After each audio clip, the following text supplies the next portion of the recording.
I absolutely love the Bioshock franchise. It will forever be my first game that I ever played for the 7th generation of video game consoles. Before the Xbox 360 and the PS3, I was primarily a Nintendo fanboy. Nintendo! So this was the first time I really got to experience a modern adult title.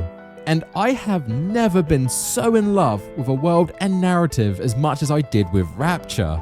Now, I've done a retrospective on each of these titles in their own videos, but I wanted to make a one-stop shop for you long-form content bingers, just like I did with Batman and Fallout.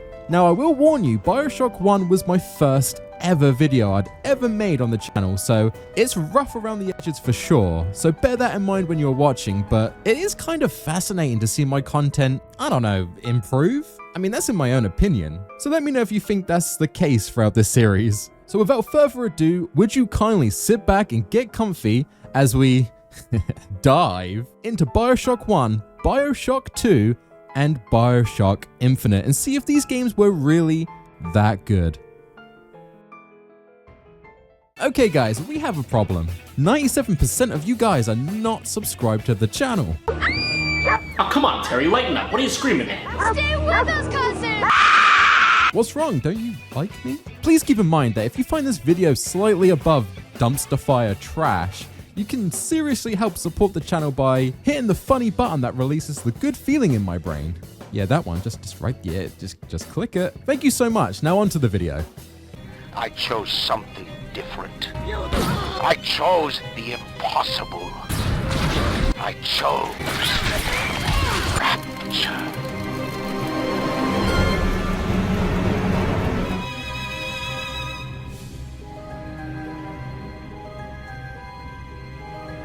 Bioshock. This game is so great. But seriously, this game was released back in 2007 and made gamers rejoice, and almost a decade later, in 2016, we received a remastered version, cause, you know, can't have too much of a good thing, am I right? I'm right. Now, I've always held this game in such high regards as one of the best story-driven first-person shooter games ever released. And nowadays with Mood Eternal and the Resi game, the Hand Pain Simulator 2021, I want to see if this game still holds up to the current AAA heavyweights in the genre. I want to see if it is as good as the other games in today's day. Don't get me wrong, this game drowns me in nostalgia every time I play it. So I'm going to be super biased, but I wanted to give my 2 cents, and of course, for you guys that haven't played it, spoilers, out of the 2 of you watching this right now, the 1 of you that hasn't played it, please go do that now, don't watch this. Bit of backstory, I was late to the HD generation of gaming. While everyone was getting Xbox 360s and PS3s, I was still sitting here with my GameCube like, man, Wind Waker's so much fun. But I did want a 360, mainly to play Halo 3 with my friends. So that Christmas, Mother Ty bought me a 360 and a copy of Halo 3. Though when she was buying the console at the shop, she got talked into buying me a couple of extra games along with Halo 3, that being Bioshock and Fallout 3.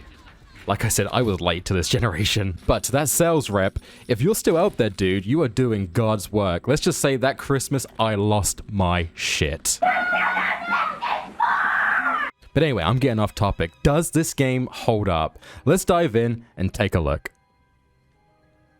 We get it. The game opens up with Jack, our friendly neighborhood daddy issues. Ha, relatable. Chilling on this smoky-ass flight, holding a gift box which reads, "To Jack with love from mum and dad, which you kindly not open until..." Sad face. Ominous. Then the plane gains sentience and realizes it's afraid of heights, and we crash. Somehow surviving the crash, Jack swims up to the surface, and this right here is an amazing set piece. I can't believe these graphics still hold up as well as they do to this day. Swimming to the closest shore, you see the aftermath of this crash, and this one piece of the plane just sinking into the deep blue. It's very slowly, and I had to hang around to see if anything happened.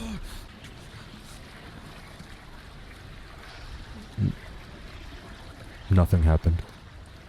Once you get to shore, you realize that you're on a tiny-ass island with a lighthouse on it. One of this will ever be relevant in the series. As you enter, you get hit with Andrew Ryan's absolutely ginormous ego, and you dive deeper into the ocean. As at this point, Ryan gives us the most well-known video game monologue. And I'm here to ask you a question. Is a man not entitled to the sweat of his brow? I chose Rapture. And then bam, Rapture. Still to this day, this moment hits so hard, it gives goosebumps. It really does get me giddy for the next 7 to 8 hours of game time. It just looks absolutely stunning. But this is a survival horror game, so it's not all light blues and happy dolphins and whales swimming. It gets dark, and the game really does bat up the dark atmosphere right from the get-go.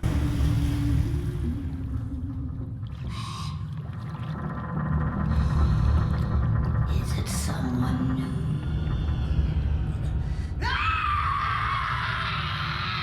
If it wasn't for your bestest buddy Atlas, we might go insane.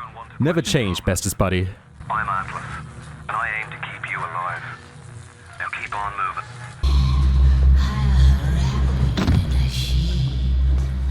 moving. Yeah, boy. Anyway, first weapon time, and I'm pretty sure that's not how you use a wrench. We fight our first splicer and the melee feels so good with the sound effects and the knockback from their hits. The combat has some serious weight to it that just really emphasizes each hit. And of course, well, ragdolls. Ragdolls are always a peak decision in video games. Every game needs ragdolls. I will sign a petition. Anyway, hey look, a random ass needle. I have no idea where this has been or what this does. Steady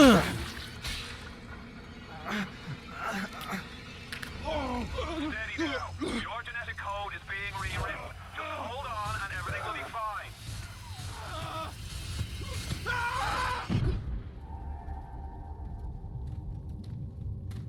While Jack sleeps off his newfound addiction, I want to talk about the story of the game, or more so the story of Rapture, as Jack's sole story so far is just, this place is kind of whack, let's go high five Atlas and leave. That's it. The story is more focused on the city and what happened to it. It's mainly told in the environment and set pieces and what the splicers do and say. It's truly amazing. You have to uncover this yourself. Want to know more about what happened? You can pick up these audio tapes throughout the game, and some of these range from pretty funny. You care to tell me why you've had a hole in the wall the size of Plymouth Rock coming out of your crapper going on 3 weeks now? Now, I ain't saying I'm Shakespeare. I'm trying to run a respectable theater. I got working folk coming in from Port Neptune trying to catch a little diversion. And all I can think about is the stink coming out of your shitter. To outright terrifying. Silly.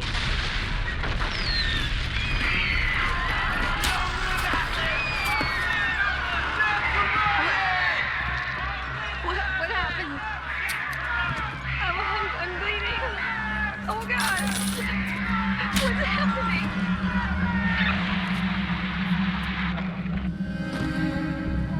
And it works so well. As a Dark Souls fan, I love having the lore around me if I want to learn it, but I can easily just say nah and kill things. It hits a note that pleases my monkey brain. That being said though, the main story beats are Ryan makes a sea at the bottom of the sea, hashtag I made this, and things are great. But once plasmids are made and anyone can basically play God, things get a bit wild. Some jerk named Fontaine pops up, adds fuel to the fire by encouraging the lower class to rise against the higher ups. There's a massacre and a lot of people die. Andrew, man, I thought you wanted to make something different down here, bro. And that actually kind of sums up most of this story. Anyway, Jack sleeps off his overdose like a bad hangover and moves on. Hey, I remember this. And here's where the gameplay absolutely shines to me. The combo of weapons and plasmids is absolutely amazing. It can be from yeeting bees at someone's face and then shooting them in the head with a crossbow bolt, or just setting them on fire and realizing you're that one guy from Full Metal Alchemist and just never coming down from that high. It's endless. It makes every playthrough different, and I mean, come on, fucking bees! Anyway, this opening segment is really great for setting the tone of the game. You have the funny 1960s ads on the loudspeaker. You have the dark, borderline psychotic nature of the splicers. That's all you got? No. No, no, no, no. It's absolutely really great, and after realizing I should never be a parent, I get my first gun and we meet little sisters and their big daddies. That's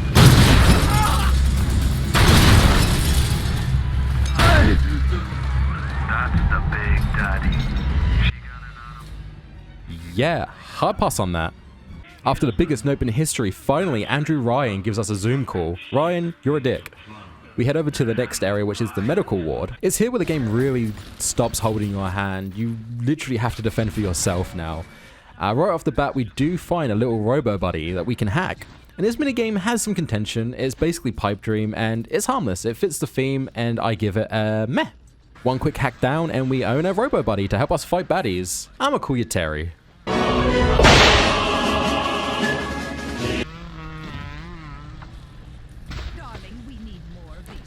Terry isn't very smart. Anyway, we grab a machine gun, we move forward, and we come across some ghosts. Yes, ghosts. Did I star? Due to the Eve pumping through our system thanks to the Zeus juice, we get a little glimpse to the past, and it's just not super happy.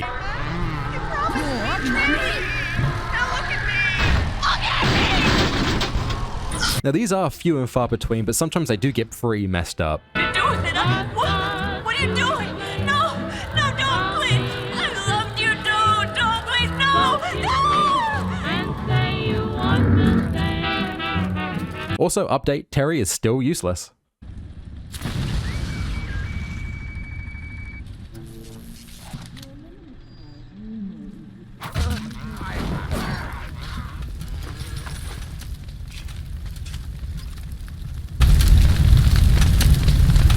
Like seriously, I don't know why I have him around.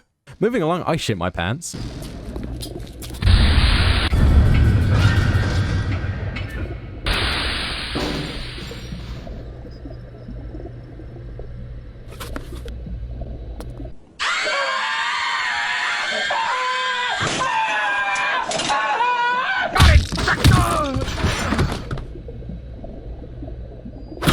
A little bit further, we get a new superpower from a vending machine, because that's a thing in Rapture.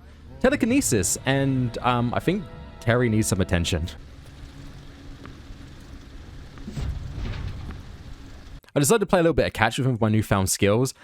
I really shouldn't have kids.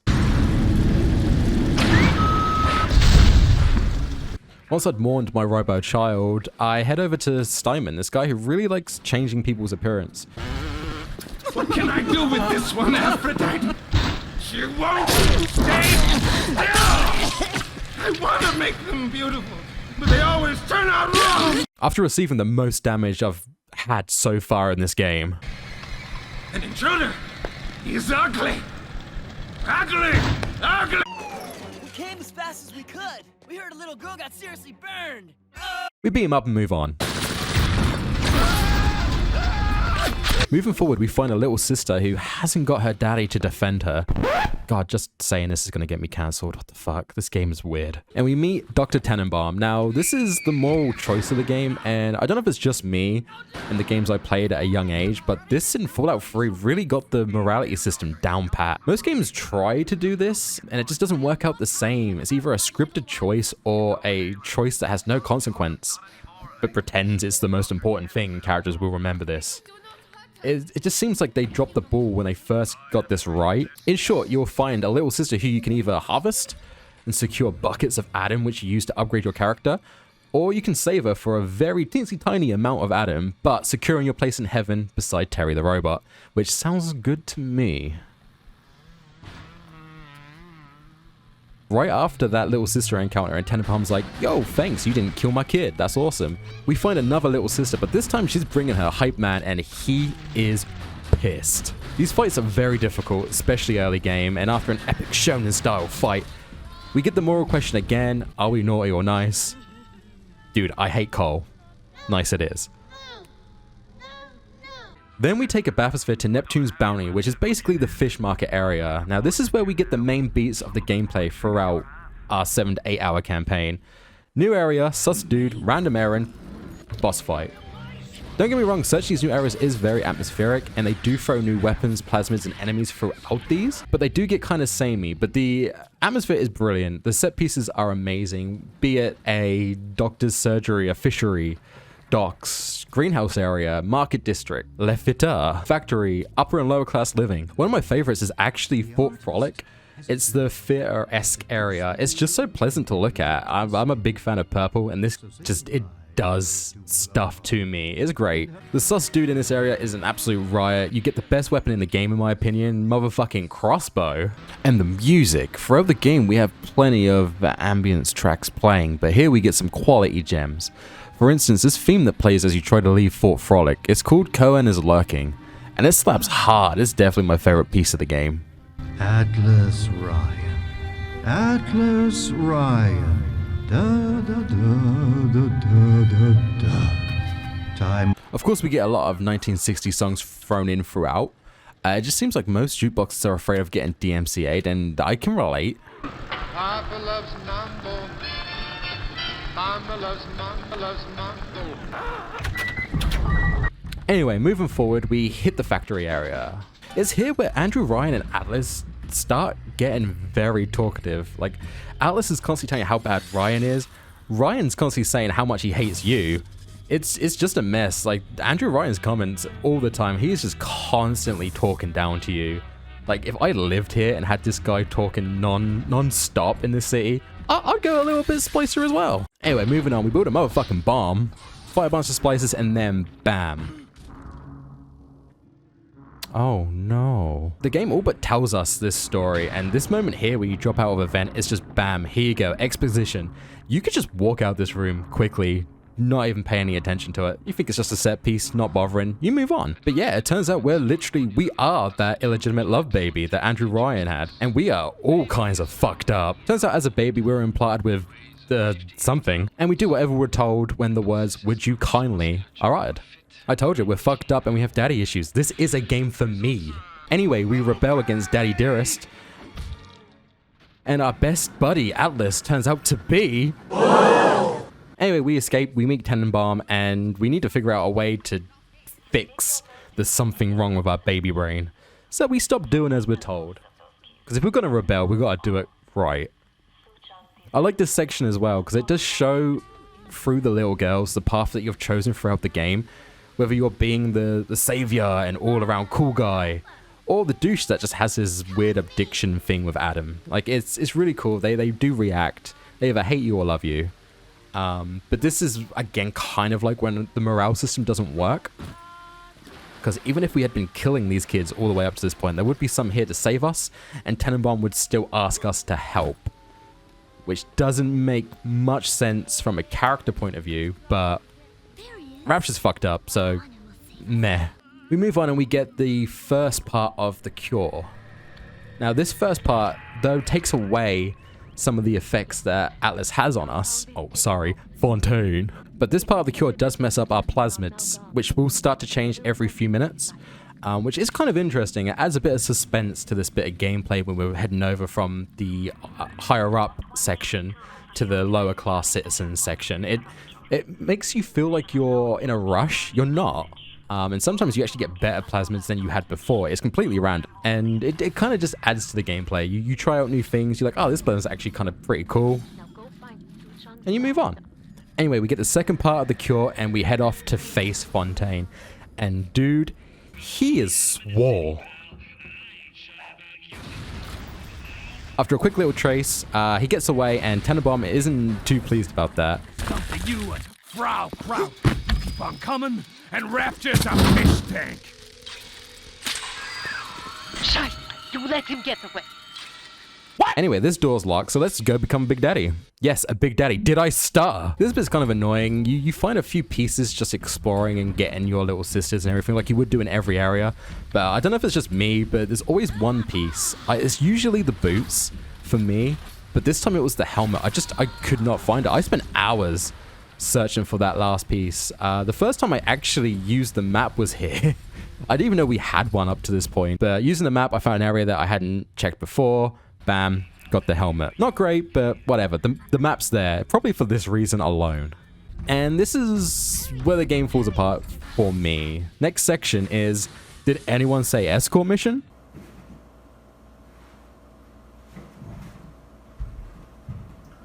It's just so boring, and for the last part of such an amazing game, an amazing experience, it leaves such a poor taste in your mouth. And it doesn't help that the little sister is constantly... Hurry! Hurry, Mr. Bubbles! Hurry! Hurry! Hurry! Hurry, Mr. Bubbles!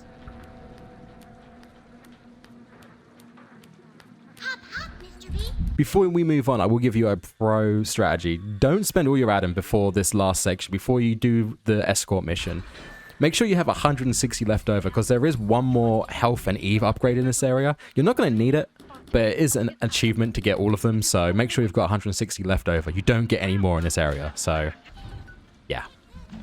I didn't do it. You fight Joker from the end of Arkham Asylum and bam, that's it. Game done. God, I hate how boring and easy this fight is. I'm playing on hard, by the way. I didn't go for Survivor because I did actually kind of want to get through this playthrough. But I'm playing on what was originally the hardest difficulty for this game. The Survivor difficulty was added in the remaster. And this boss fight is a joke. It's just boring. For a guy that was so hyped about having all the Adam in the world and looking like the Hulk's weird sea cousin, it just doesn't work. And it's just a clusterfuck. And if you've upgraded your weapons, it's not a problem. I used my crossbow most of the time, unless I had a weakness to the plasmid he was using. Like if he goes frost, I switched over to the napalm because it does more damage. But yeah, it's not a hard fight. I blew through like a few health kits, not even trying. It was done in like 2 minutes. But if you play like me, you get the good ending, you solve your daddy issues, probably give your daughters some in the process, most likely.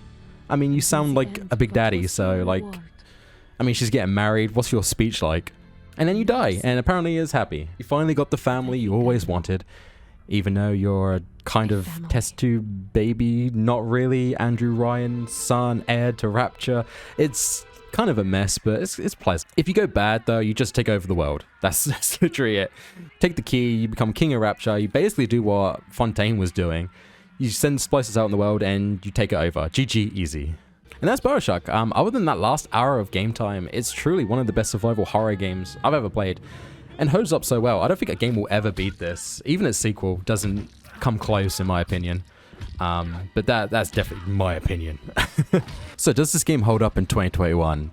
Well, yes. I've done nothing but fangirl all over this game, the entire review. So yeah, go play it. Well, that about sums it up. I hope you liked the video. I'm more than happy to do more if you guys are interested. Show the interest by, I guess, liking the video. Dropping a sub, maybe give me a comment. Let me know why this game is so great and why you have as strong of a nostalgia attachment as I do. Hey, how's it going, guys? Today we're going to be looking at Bioshock 2. And through this review and story analysis, I'm going to tell you why this game completely overshadows the original. But first, oh great fortune teller, please tell me, will this video be successful? Believe me when I tell you, I wouldn't want to be in your shoes. Damn it!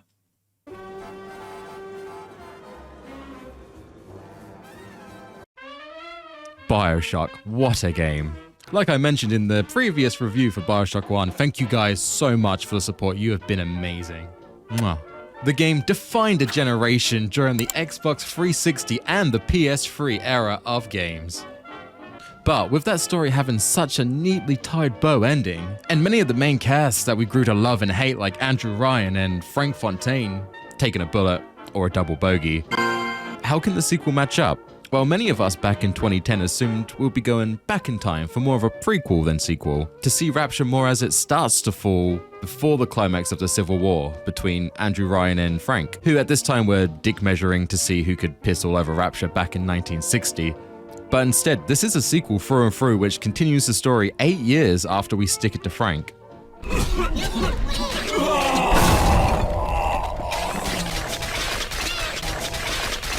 Now, with that in mind, this game still does every beat perfectly as a sequel, and in my opinion, completely destroys the original. Like, it is superior in every way. I would go as far as to say this is the Terminator 2 of video games. I mean, the first being great, but the sequel just outright being far superior. Even as a sequel, a few years in the future, old and very dead faces still return for flavor. We get more information on Andrew Ryan, Frank Fontaine, even Jack himself, the main boy we played in Bioshock 1. Granted, most of these are through audio tapes, which is to be expected, but we do get news stories like Mark Meltzer, who through the entire game we find out through these logs that his daughter was kidnapped and taken to Rapture, so he follows suit and tries to find her. Unfortunately, eventually he does. I found her. Found Cindy by this rusted carousel. But she was just standing there, staring, waiting for the music. And she doesn't even recognize me. What have they done to her? Listen to her. The man in the moon is a girl, Mr. Bubbles. Listen, if anyone hears this, I have to know how to cure her. No! Get back! She's my little girl!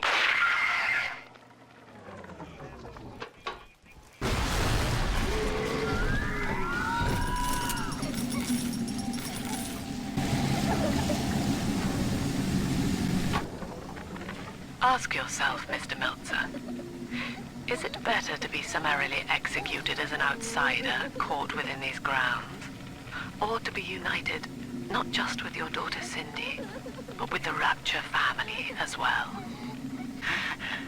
I wasn't the first to find Rapture, you crazy bitch. And I won't be the last. You do whatever you want to me. As long as I'm with Cindy, I'm a happy man.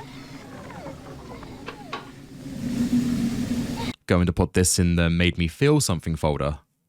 Bioshock 2 did receive a standalone story DLC as well, a few months after launch, titled Minerva's Den, or My Nerva's Den? Your Nerva's Den? This is a self-contained story. I'll be discussing this after the main Bioshock 2 course as a little extra dessert. But if you want to skip your main and go straight to the sweet, jump to that section if you want to know more about the DLC. This review will be based on the 2020 remastered version of the game as well. So without further filler, let's get into the gameplay. Now this time around, we don't play as a guy that stumbles into Rapture. Or do we? Sometimes foreshadowing is relatively obvious. No, this time we take control of a big daddy. Wait, what? They took the worst part of Bioshock 1 and made it into an entire game? Actually, this is a good thing. With this change, the gameplay has been altered and is actually amazing. Now you can wield plasmids and weapons at the same time, giving way more customization on how you want to take on splicers. And being a 900-pound swole boy, you don't need to bother with puny pistols and little Tommy guns. You now have access to, well, let's be honest, repair tools. Honestly, it is better than it sounds, trust me. But first, and this is due completely to personal preference, but the borders around the screen that give the effect of you looking out of McDonald's playroom slide was very distracting. I turned that off super fast. Anyway, you start with the iconic drill that I actually slept on in this playthrough, but picked it up again later on and had instant regret. This thing is so much fun and deadly. It actually makes me very interested in doing a drill-only run sometime in the future. Next is the river gun. Primarily used to fix Rapture's many leaks. Like, I don't know how this place is still functioning, but this is the best goddamn weapon in the game. Once you get this bad boy upgraded, it will one-shot most splicers. If not, it will most likely set them on fire with a certain upgrade later on. It's so overpowered, I had to double check that I was playing on the hardest difficulty multiple times through this playthrough. We do get some similar returns with the shotgun and machine gun being very similar to the shotty and Tommy gun from Bioshock 1. There isn't too many new plasmids to play around with. Just like Bioshock 1, you'll start with the Zeus Juice plasmid, and then later pick up your telekinesis and flame on throughout story beats. Once we get past that, you do have access to pretty much all of the plasmids we had in Bioshock 1, so you know your boy got the Wasp one. Like, the Wasp plasmid is the best, it is my baby. And some plasmids now even work together. The Cyclone trap, once upgraded, can absorb any other plasmid, creating some really cool traps. And you're gonna need them. There's a lot of wave-based fighting in this game. You'll need to power these bad boys, and to do that, you're gonna need these straight out of a Korean horror movie nightmares called Little Sisters. Just like the first game, there's two ways you can go about this. You can harvest, getting a massive bump in Adam pretty quickly, or you can go the good guy route, which generates a little bit less Adam, but I mean, you can sleep at night.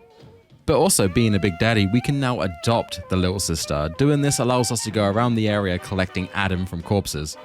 You have to defend the little sister while she's collecting the Adam, but this game is built more around it, so there's a lot of ulterior ammunition that tends to be more trap-based, which is great. So before you send the little sister to work, you can prep the area, working out where the enemy's gonna come, like how you're gonna set up these traps. It's great. Once you've collected that sweet, sweet Adam juice, you have a choice to make with the little sister. Now you can free them for the good boy feels, or after making these kids work like they're in a sweatshop, you can harvest for even more Adam, and as a bonus you get a seat next to Andrew Ryan in hell. But why are we folding these splices in half by the hundreds and making snuff films of it? Well, to work that out, we need to go back 10 years in time to where the story starts. So let's take a look. As I mentioned, we play as a Big Daddy, but more specifically, we play as Subject Delta, one of the earliest models of the scariest bouncers in history.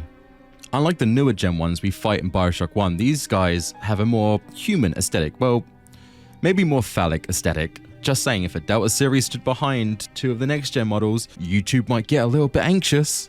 Delta is just minding his own business when suddenly his little sister is attacked by some splicers.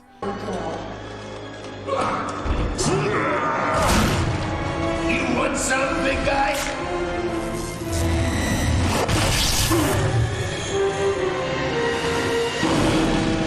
Bigger they are, harder they are!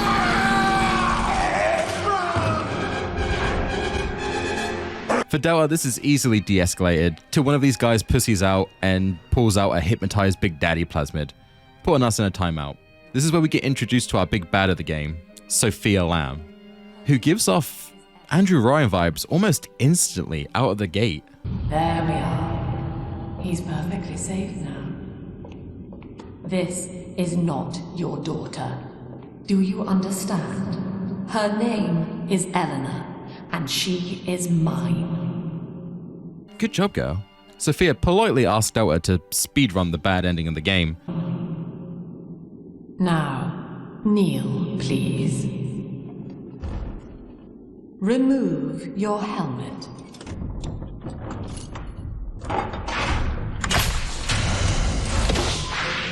Now, take the pistol. Place it against your head.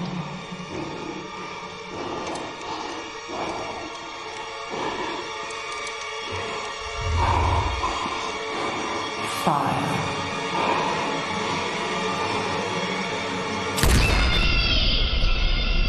Now jump forward 10 years and Delta essentially naps out the Civil War and Jack's daddy issues from the first game. Delta wakes up and, well, Rapture has seen better days. After the Civil War, this is where things start to come crumbling down for the city. But we don't really care, we just want to find our little sister. So why did Sophia Lamb take our little sister? So we're going to jump the gun a bit. This is some information we find out later on, but basically you see Sophia Lamb was brought to Rapture by Ryan to help the population sort of adjust to living under the sea. And Sophia did this by giving them therapy, but unknown to Ryan, she was at the same time brainwashing these civilians into a sort of cult to eventually rise up and take Rapture from Ryan. Sounds quite similar to Frank Fontaine, right? You see, he just wanted to steal Rapture for fame and glory, and did this mostly in the shadows. Sophia was more political. She had open debates in public against Ryan to try and sway the population. So that means while Frank was trying to aggressively take control, Sophia was constantly fighting Ryan out in the open. In this sort of freeway power struggle for Rapture, you kind of feel bad for Ryan here, as this was the sort of thing he was hoping to get away from. Through audio logs, we find out that Andrew arrested Sophia Lamb, and while she was getting incarcerated, her daughter Eleanor Lamb was sent to one of Frank Fontaine's orphanages, which we know were used to do tests on little girls to turn them into little sisters. And that is in fact what happens to Eleanor. She is turned and bonded to one charming and devilishly good-looking Alpha Series daddy named Delta. Unfortunately, in the early days, the bonding was in fact permanent, which meant that the Big Daddy would be connected to the same little sister till either of them died. Which is why Sophia comes for us and shows us her I like to watch kink as we get intimate with a pistol. Anyway, now that we're caught up, Delta starts making his way through the luxury resort, and here I'd really like to take note of how hard this game goes on scenery. Ironically, Rapture has never looked so good. Some of the aesthetics here with the graffiti on the wall and the use of blue butterflies to show the cult's dominance in the area is amazing. And honestly, I think it makes Rapture look more lived in than Bioshock 1. We get our first plasmid and we see that Eleanor was the one that woke us up. We interact with our first hashtag not my little sister. And Eleanor has missed you. Find her and you'll be all better. Daddy! She is then kidnapped by a terrifying, yet more agile Big Daddy. Turns out this is a new form of protector called a Big Sister. And no joke, these are the hardest fights in the game. Going toe-to-toe with them is rough. The first fight is kind of scripted and I almost died. Like, my first death was almost 10 minutes into the game.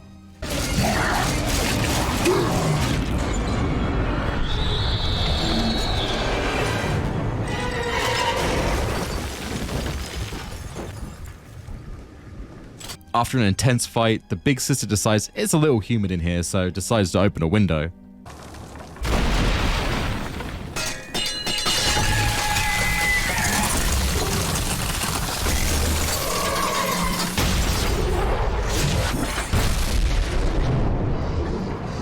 Being essentially a walk and talk and submarine, we can handle a little walk outside though. These segments are solely just walking sims, not much happens here, but it does make Rapture feel way more, I hate to say it again, but lived in. This place feels real. Rather than going from one bathysphere to another like in Bioshock 1, going out and touching some grass really does add to the size of Rapture. And I love it. And we can even find some actual Adam out here. Anyway, we tiptoe through the tulips and get back on dry land, I guess. Sophia Lamb, once again, given those Andrew Ryan vibes, finds out we're awake and tries to give us an early bedtime again. I know you. That symbol on your hand marks you a dead man. 10 years, Subject Delta, since I watched you put a gun to your head and pull the trigger. But take heart.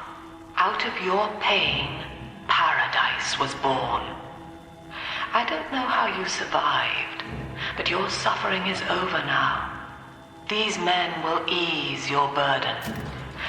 Please understand that like all I have done, this is an act of love. After that interaction, we meet Tenenbaum, who's decided to come back to Rapture after the first game because she heard that someone is making little sisters again.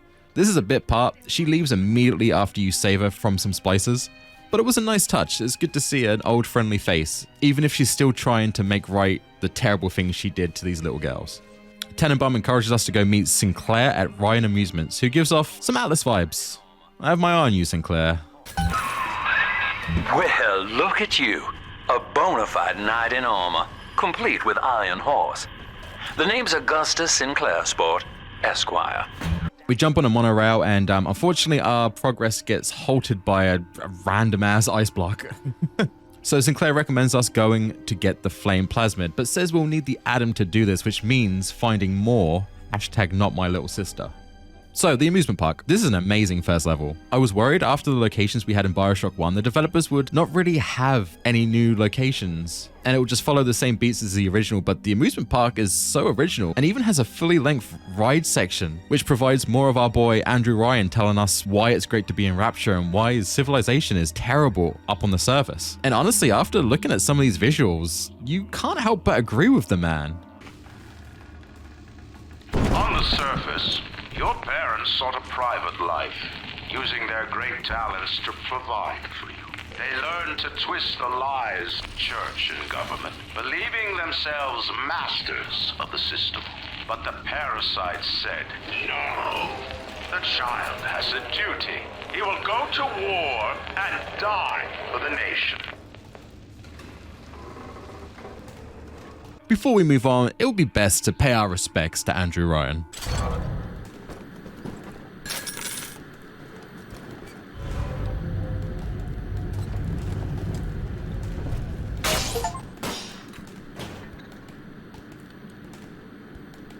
We fight our first Big Daddy and I adopt the little sister, do some gathering, and free the little sister. I'm a good guy, what can I say? Unfortunately, this really pisses off Sophia and the Big Sister. Now the Big Sisters, after you clear a level of all the little sisters, good or bad, she comes. And you have yourself a boss fight. Now these get intense. I consider myself a bit of a cool gamer dude. And I played on the hardest difficulty, and honestly, I was sweating in these fights. The big sister gets 2 hits, that's all she wrote. You really need to plan out your consumables, and honestly, where you have the fight in general. I brought her back to a room that had a turret that I had hacked, and I still struggled. With her defeated, you do get some good loot, some bonus Adam, and we head forward with Sinclair. Unfortunately, we get stopped again at Palper's Drop because a person going by the name Grace Galloway has locked down the train, and only she has the override key. So we head through this maintenance facility turned slum-like area. We learn that Grace has a hatred towards Delta due to her being the person Eleanor was left with while Sophia was being arrested. And she blames us for Eleanor becoming a little sister. She even later on found us doing our usual patrol for Adam with Eleanor as a little sister and came over to inspect Eleanor. Delta broke her jaw for the privilege. I mean, you fuck around, you're gonna find out. Once we head through the area, getting the camera and the dash drill, which again, this thing, chef's kiss. We find Grace in her safe room. She gives up and says that we can take out our revenge on her like the monster we are. I know what you're here for. Go on, take it. I won't have you touching me. Dr. Lamb trusted me to care for her child, and I tried. But baby Eleanor disappeared. And then one day, I see her walking with you, looking wrong. And when I tried to hold her, you knocked me down, broke my jaw. So I'm ready, baby snatcher. Come on in and finish the job.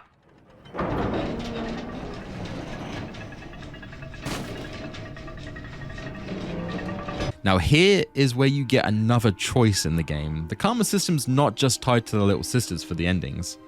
You can straight up murder Grace and continue the story.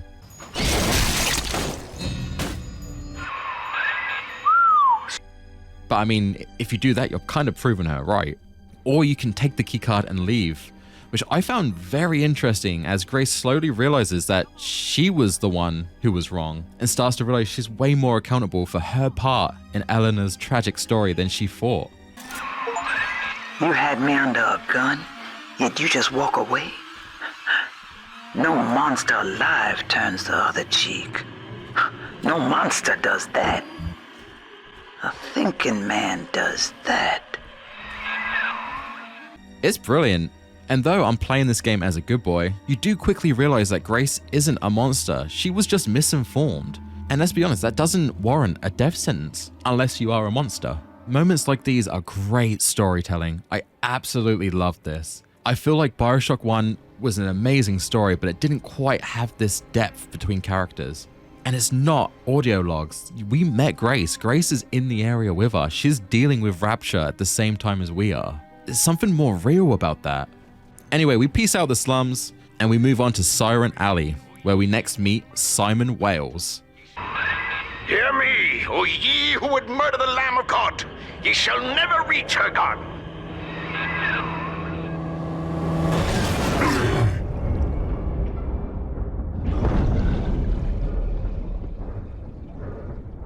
Who, though has my favorite voice in the game, it has completely lost his mind. He thinks Sophia is the second coming of Christ or something. We deal with him quite quickly.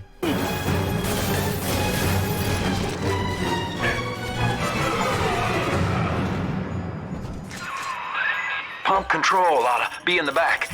One thing though, once you transfer the suction to Dionysus Park, we've got a tiny window of opportunity to get you inside. I don't have much air left, but I'll hang in there. You make sure you're ready before you throw that switch. And Sophia does her best Frank Fontaine impression. Do you think me a tyrant, Delta? Vying for control of a dead man's dream? The city is nothing. Rapture must die so that Eleanor may rise from its body. Allow me to demonstrate.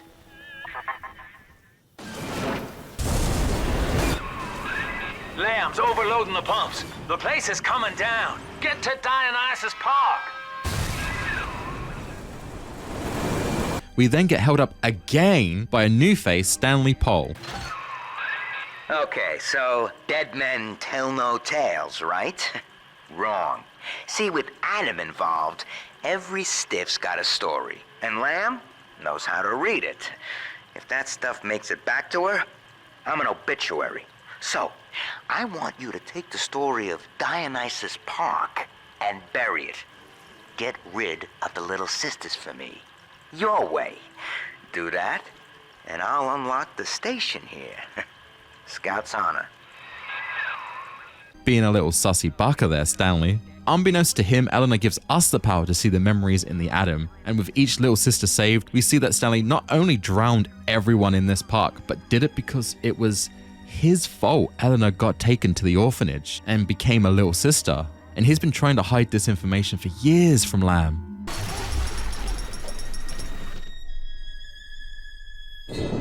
That's me there. I confronted Stanley. Said I'd tell Mother what he had done. He panicked. Took me away and sold me to an orphanage. I tried to fight back. I remember biting his hand, but... Father, he's the reason I was turned into a little sister. Stanley, you can't just kill a whole group of people and get away with it. Did you really think you could kill off an entire group of people and sell off the daughter to a politician and no one would ask questions? Think, Stanley. Stanley does give us some pretty important information on ourselves, actually, before we done the whole identifying as a big daddy thing. Turns out we just stumbled onto Rapture as an outsider, and once gaining entrance to the city, Andrew Ryan did what Andrew Ryan does and accused us of being in KGB or CIA. Jesus, man, have you ever been right about this? You even accused your own son last game for the same thing. Anyway, he arrests and puts Johnny Topside, our nickname from the people in Rapture, into the Big Daddy program, where through insane torture, we become the Big Boy Delta. Turns out Sophia Lamb knew all of this and opens the door for Delta to go take some revenge on Stanley. Now this is another choice, and I found this a lot harder than Grace. There isn't really anything good about Stanley and what he's done, and he is kind of the ground zero for all the bad shit that's happened to Delta and Eleanor. And I mean, his cowering doesn't help either, right? Like, this just screams, I'm a bad dude. But honestly, because Sophia really wants us to do him in, I decided to spare him. Just to clarify, it's not because I think Stanley could be forgiven or that what Stanley did wasn't bad. I just really enjoy fucking with Sophia. We finally, after 5 million holdups, make it to our original destination, Fontaine Futuristics, where we meet Gilbert Alexander, who turns out willingly agreed to be experimented on with Adam to help Sophia make the perfect utopia/utopian, I guess. October 9th, 1967. Hello. My name is Gilbert Alexander, and by the time you hear this, I will be clinically insane. I am recording these diaries in advance as a last-ditch effort to assist anyone I might threaten in dealing with me. My next message awaits you beyond the security checkpoint. The bioscan will ensure that you're sane enough to need it. Alexander was loyal, but he knew the process would likely drive him insane. So he left voice recordings asking whoever turns up to kill off his crazy counterpart.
Like very Dr. Jekyll and Mr. Hyde. His crazy counterpart, though, trying to fuck with us at every turn, is kind of fun to listen to, and he gives us a bit of a family reunion with some Alpha Series Big Daddies. These are pretty cool fights.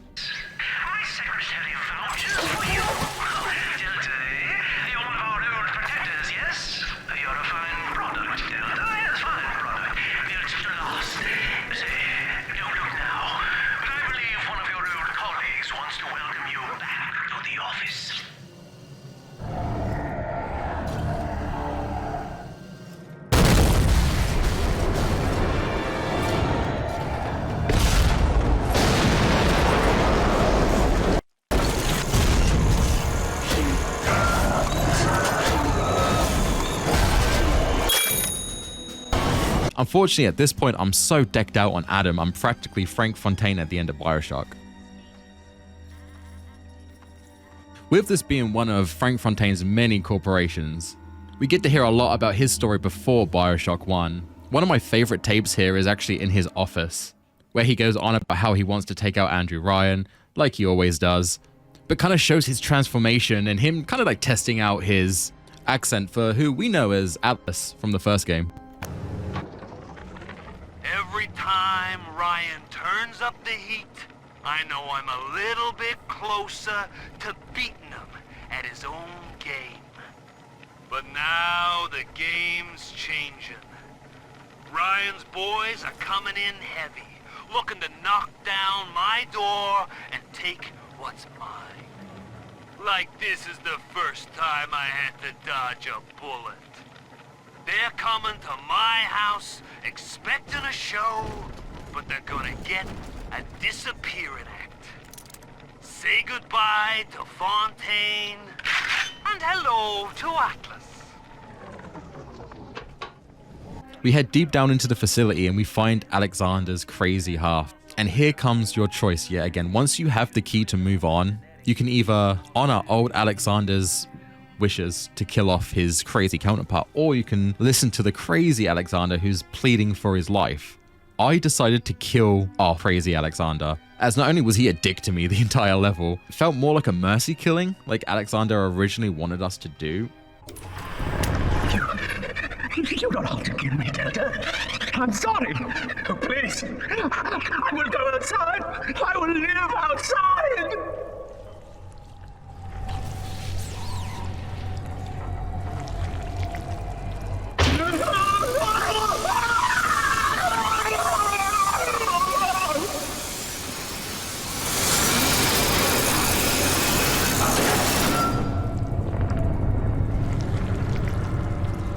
It actually opened up a lot of thoughts myself. For example, like if I hit my head so bad that I lose all my memories and essentially became a different person, that person I become wouldn't want to be killed off. That's a life. The old me already died. And I do kind of think that here, the old Alexander pleading to be killed off if he loses his mind, that Alexander died many years ago. And essentially here, we're killing an innocent, well, not really an innocent. This guy was killing guys left, right, and center. This is a bad dude. But does that mean we should kill him off? It's a tough one. I decided to kill him off because he was a dick. I went with the complete, he was a dick this entire level and fuck this guy. But I do love the choice here. There's so many layers. And it makes you think a bit more on the same level as Grace. You could go either way. Games that do karma systems like this and do them right are absolutely incredible for storytelling. It really makes you think about your own moral compass. Oh, this is such a good end of a level.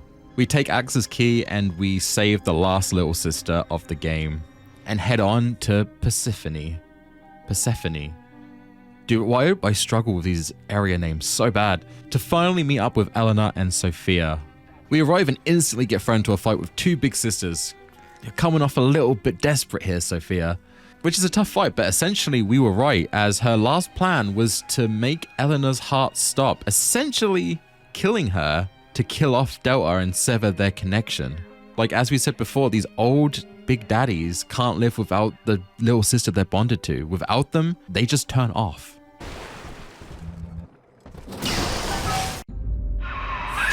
Your signal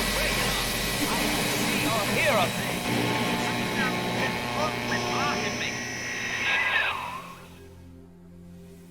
Look at her, Delta. 10 years, and still she dreams of you. 50 seconds seconds remaining. Do you know why Eleanor brought you here? She wanted a father. So she found a way to restore you in body and mind.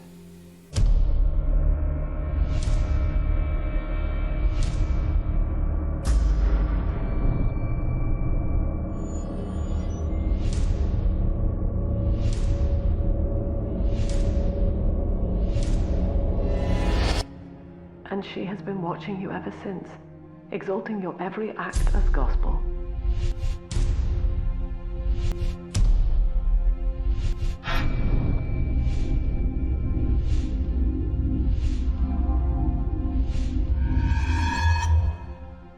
The girl lying on that bed is no longer my child, nor my life's work. She is a monster, shaped by you alone, just as she has always wanted. 20 seconds remaining. But there is one detail of your mutual bond she failed to account for. Your body was designed to lapse into a coma when her heart ceases to beat. Eleanor, forgive me.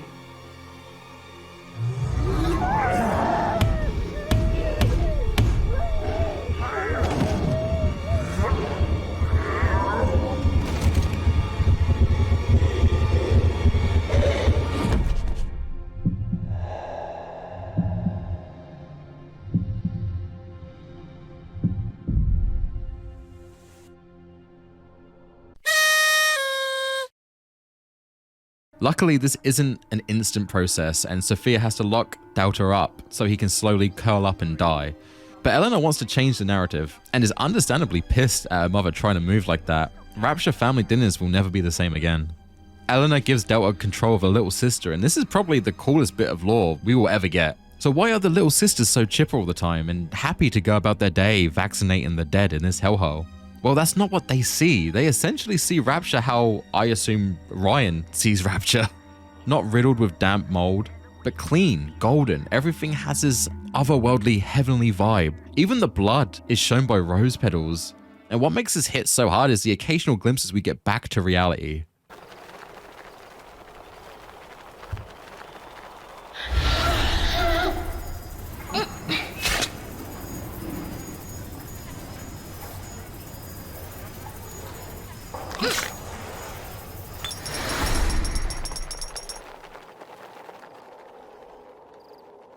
Oh, and big daddies are essentially heroes in golden armor, so I get why the little sisters seem safe with them.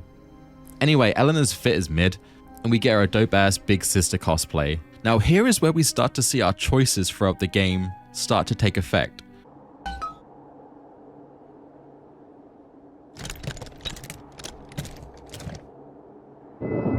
Now, I will do the same for all the others, starting with this one.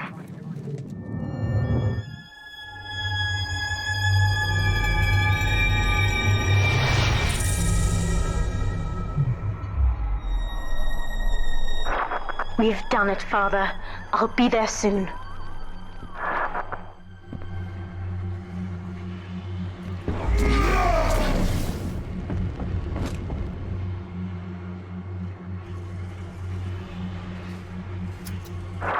These suits always did make me think of you, Father. I guess I still remember you in shining armor. But now it's my turn to fight for you.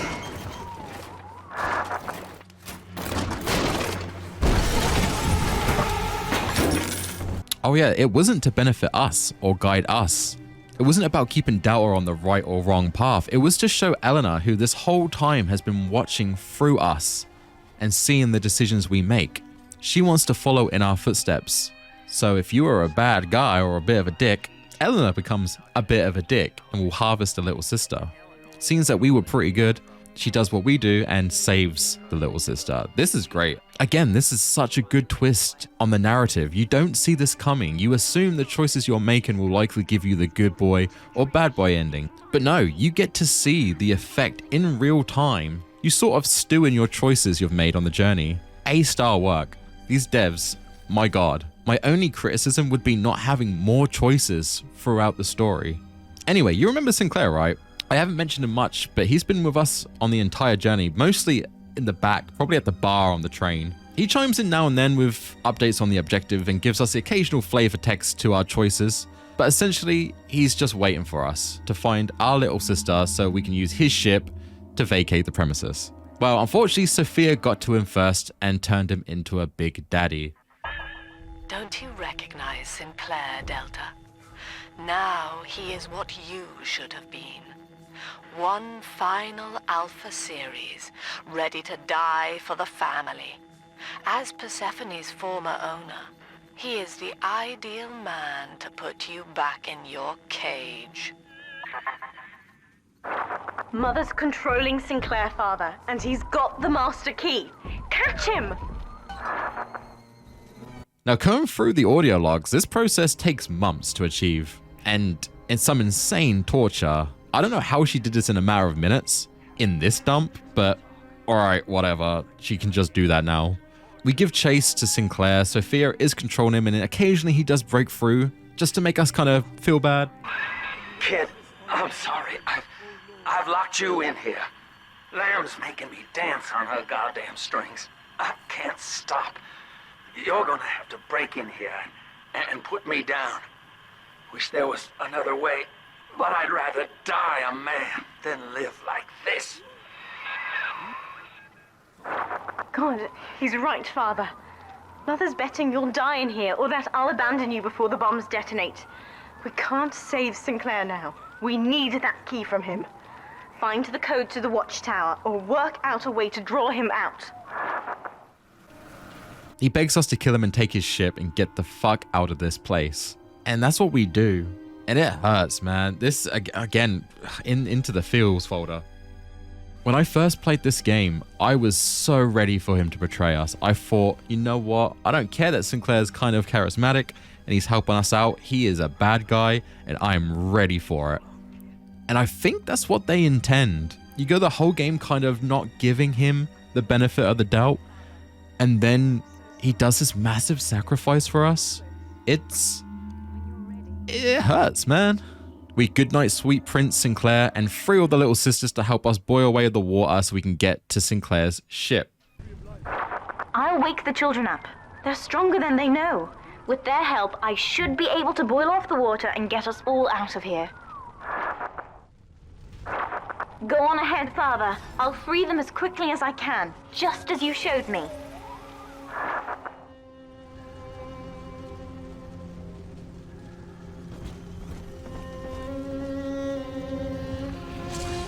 We have our last stand. After surviving a few waves, we run to the ship where Sophia's bombs go off. Seriously, you're literally a couple of feet away. This could have backfired so easily, oh my god. And that's all she wrote.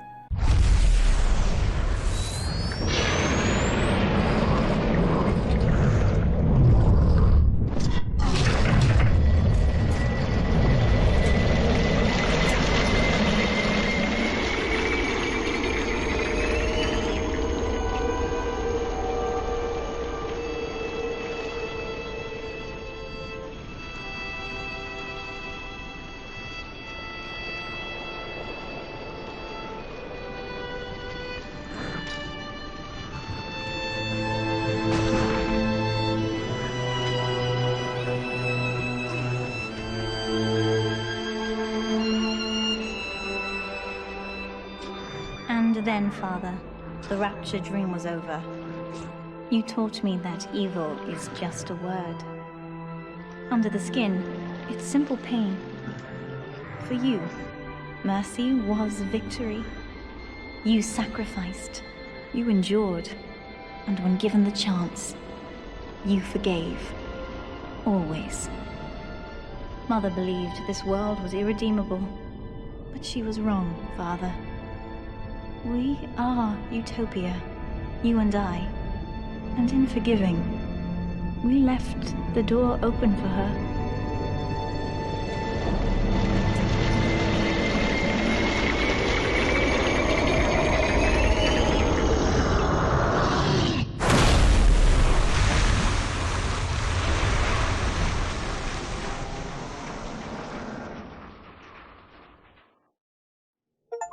The Rapture dream is over, but in waking, I am reborn.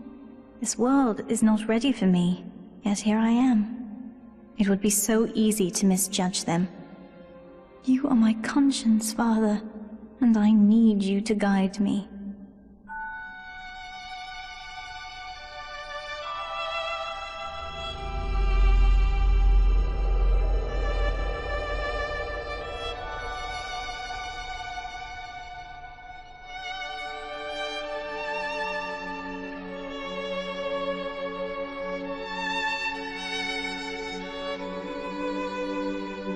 You will always be with me now, Father.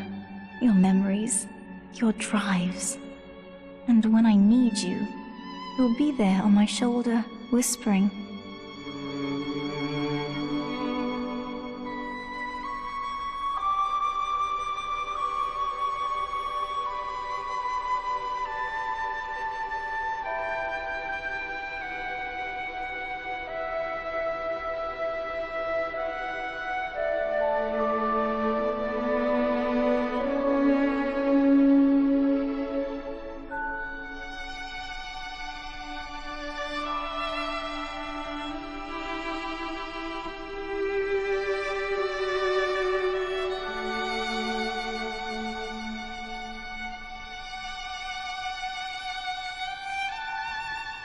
If Utopia is not a place, but a people, then we must choose carefully, for the world is about to change.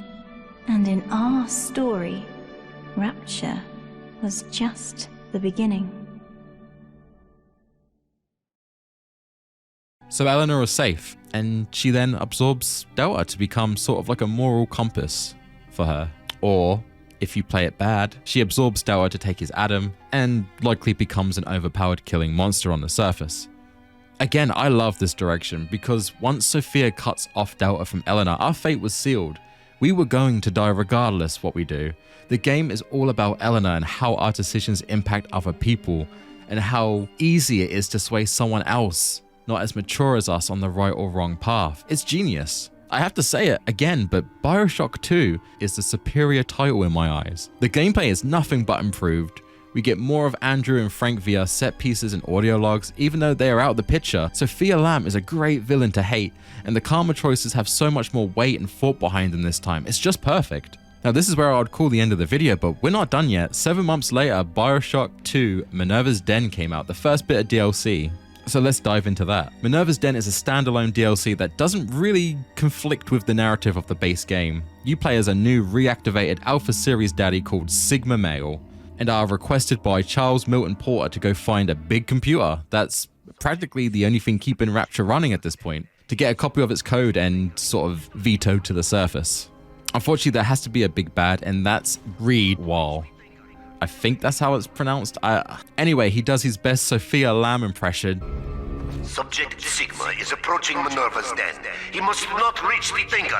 Detonate the tunnel!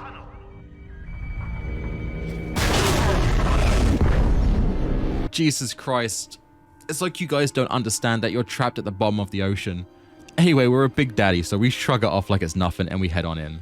The DLC gameplay is pretty much the same as the original game, with only one new weapon and one new plasmid to play around with.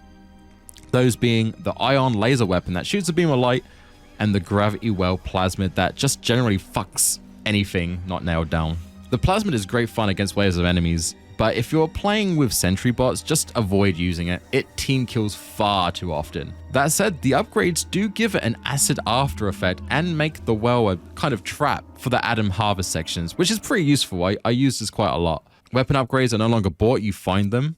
And once you make it to your first Gatherer's Garden, you can literally just buy any plasmids you want.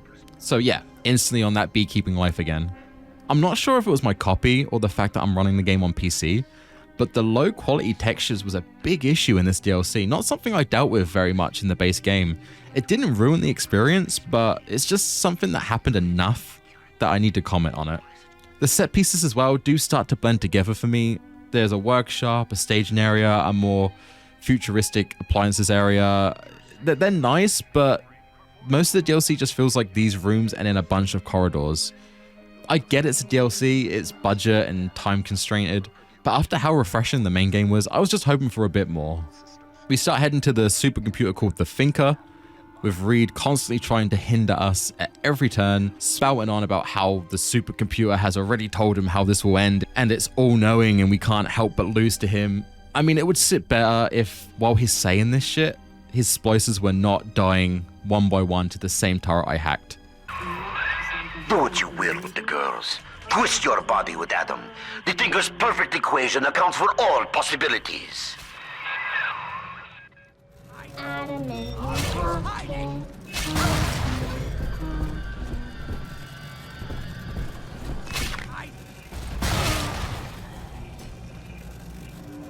Drop it!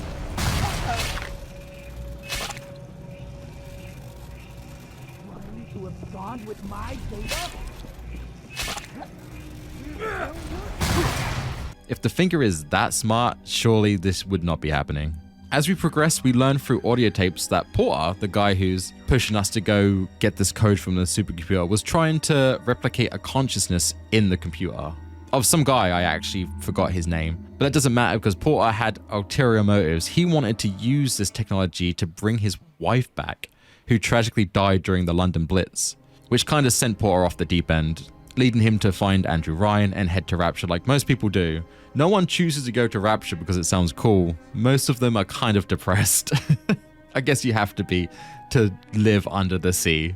He uses old recordings of his now permanent British citizen wife to test out the Thinker's duplicating programming. This works a little too well and our boy Porter doesn't like it. I believe I'm done feeding audio recordings and personal anecdotes to the Thinker. I am set to test the personality duplication function. Target personality, Pearl Porter. Thinker, are you ready? Yes, Milton. Starting test. Hello, Pearl. Hello, Milton. How have you been? Just wonderful, Milton. I've missed you, though. It's been so long. Pearl,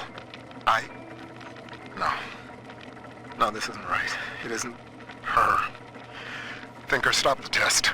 But what's the matter, Milton? Oh, God. Don't you still love me? Oh, God, I said end function, Thinker.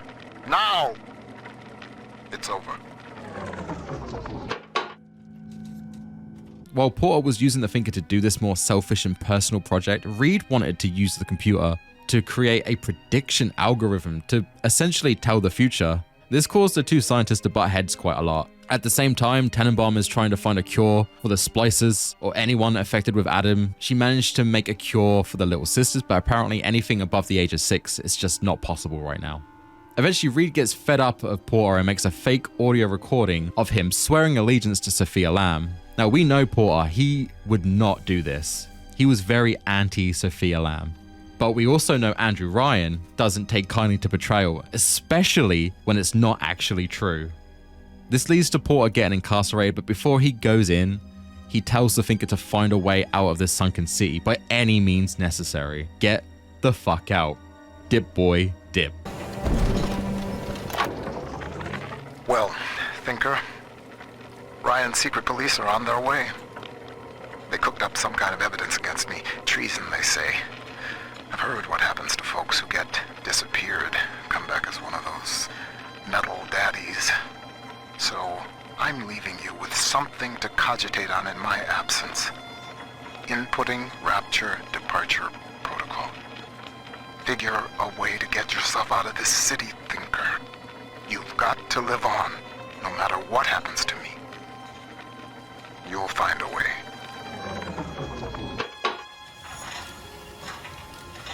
Sigma finally makes it face to face with Reed, and after getting pretty overwhelmed by 4 Alpha Series Big Daddies, this is an intense fight. We go head to head with him. I'm just gonna be honest, the gravity well makes this boss fight a joke. We kill Reed and activate the copy and programming, but the Thinker needs to confirm the person making the request first, which after scanning Sigma confirms we are in fact Mainframe reactivated. Confirm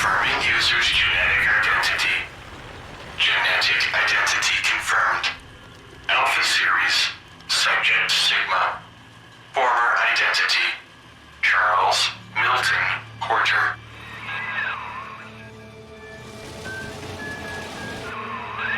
Welcome back, Milton. System ending personality duplication. Subject Charles Milton Porter.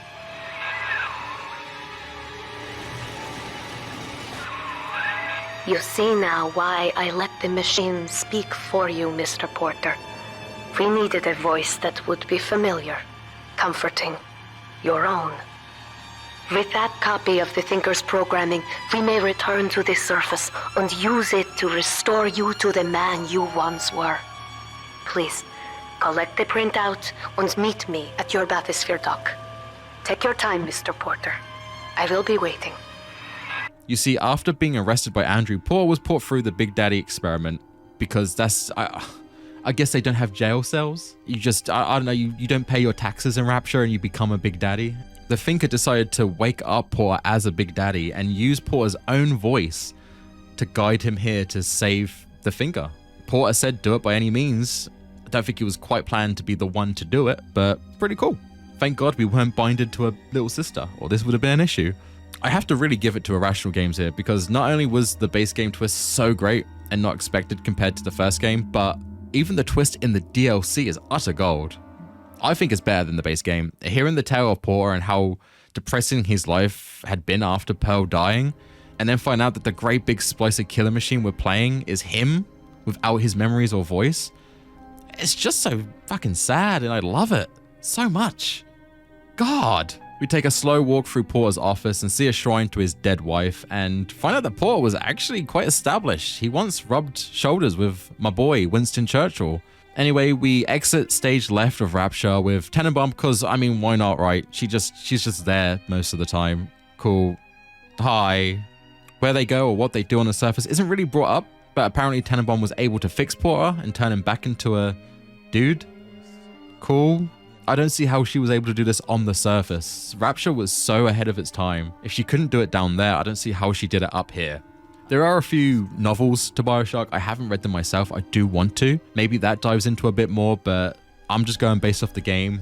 I don't know, maybe he took his Flintstone vitamin. And that's it. That's all she wrote for the DLC. Oh boy, what a game.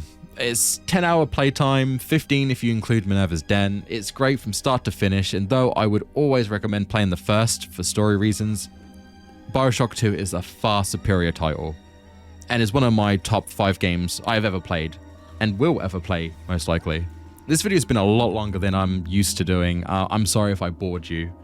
This is like legit long form content. I've never done stuff like this before. I thought 20 minutes was a lot, but it's been great playing through this game again with a fresh set of eyes. Was such a great experience, and I'm so happy to share it with you guys. If you've made it this far in the video, honestly, thank you so much. YouTube algorithm will love that shit. I would like to know who's able to sit through me talking for what could be like, what, 40, 50 minutes. So just a little in joke between you and I. If you made it this far, please in the comment section put hashtag Sigma is my daddy, just so I can see you real ones that have made it through the whole video. As usual, please like, subscribe if you haven't already, and I will see you in the next video. Thank you so much, and have a great day. Bye. Bioshock, one of my most favorite games of all time, and a series I am insanely passionate about. It was actually the reason I started the channel in the first place. I wanted to look back at Bioshock 1 and see if it was really that good so many years after launch. And after enjoying that process, I decided to do the sequel too, that I surprisingly found better than the original, which is quite controversial. Now usually in these videos I would say if you haven't already checked those out, go take a look, but honestly those were my first couple of videos and they're not very good. The quality was pretty trash, so I probably wouldn't recommend watching them, but on the flip side my current content isn't much better, so maybe there's no difference, so check it out if you want. Anyway, I loved Bioshock 1 and 2. It was one of the first titles to make me really want to learn the world that the devs have created, and the gameplay and atmosphere was like nothing I'd ever played before. Bioshock 1 is probably the game I've replayed the most, full stop. But we're not here to discuss them games, we're here to talk about Bioshock Infinite, the most successful title in the series, and honestly, the worst one in my opinion. Now don't get me wrong, I'm not saying that Bioshock Infinite is a bad game. but it's not great. And honestly, if it didn't have the Bioshock title, it would be a very good action-adventure title with an insanely deep story. Unfortunately, my biggest issue with Infinite is that it wants to have its cake and eat it too. It wants to constantly let us know that this game is new and a new story for a new audience, but it also kind of wants to pander to people like me who absolutely loved Rapture and the original titles. It leaves Infinite with a bit of an identity crisis. And behind the scenes, it wasn't much better. The game had insane delays several times, and so much content and story elements cut that the game that was shown back in the day before it launched is not the game we got today. A moment of silence for what could have been.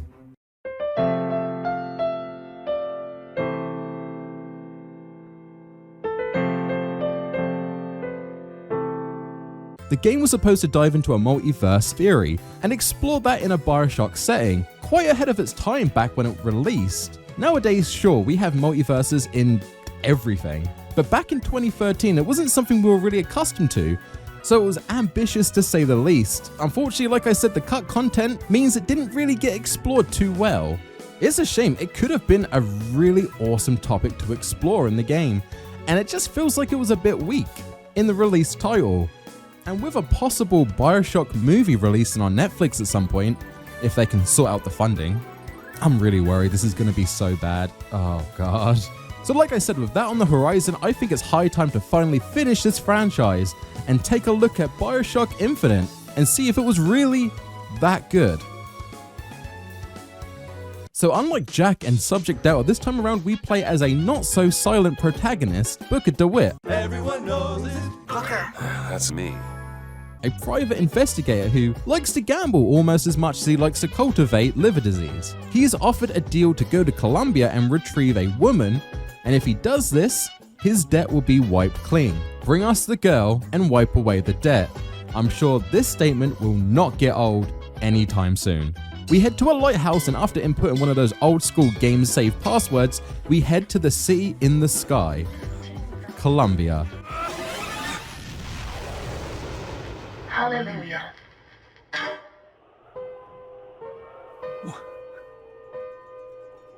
Now, Colombia as a concept is super interesting, but it's still kind of considered a secret city. My issue with this is, sure, Rapture is at the bottom of the Atlantic Ocean. Not many people are gonna stumble upon that. Colombia has an issue. You just need to look up. They took the hidden in plain sight thing way too seriously. Colombia does look absolutely stunning though, and has some of the best set pieces that I've seen since, well, Bioshock 1. So Rapture was more man versus the government, but this city has some serious religious vibes. That's apparent right out the gate, as you have to be baptized before you can even enter the city. I sure hope this doesn't symbolize anything far later in the game. Things are very quaint and quite good in Colombia. A stark difference to Rapture, and I'm gonna warn you now, I'm gonna make a lot of comparisons with Colombia and Rapture. That might not seem fair, but the game does it itself constantly, so I think it's okay in this game. So Colombia is all sunshine and lollipops, whereas Rapture was more, what the fuck happened here? It's a big step away from that survival horror atmosphere, and is already one of the design choices that I really dislike.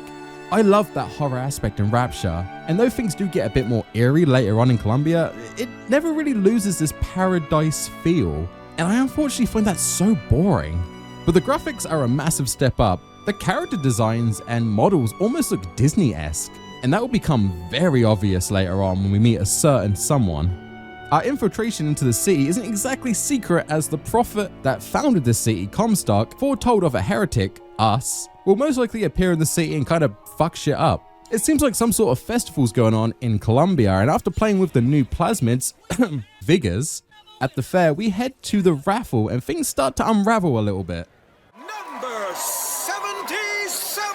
Oh, what do you know? Number 77, come and claim your prize! First round!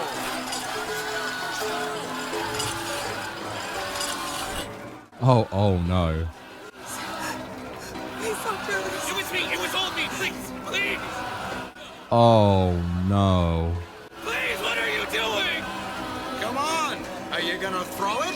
Or are you taking your coffee black these days? Oh no. Say what you will about Rapture, but at least it was a little bit more progressive than this place. Anyway, Booker gets outed as the heretic, and we get into our first enemy encounter. And the gameplay is passable.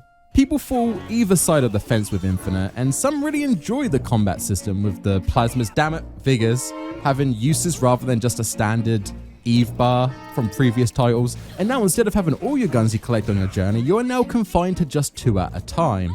To me, the freedom and creativity in the fights is far more limited than the previous Bioshock games. And that doesn't help with the areas. You find yourself fighting in more generic battle arenas than just the city streets of Rapture.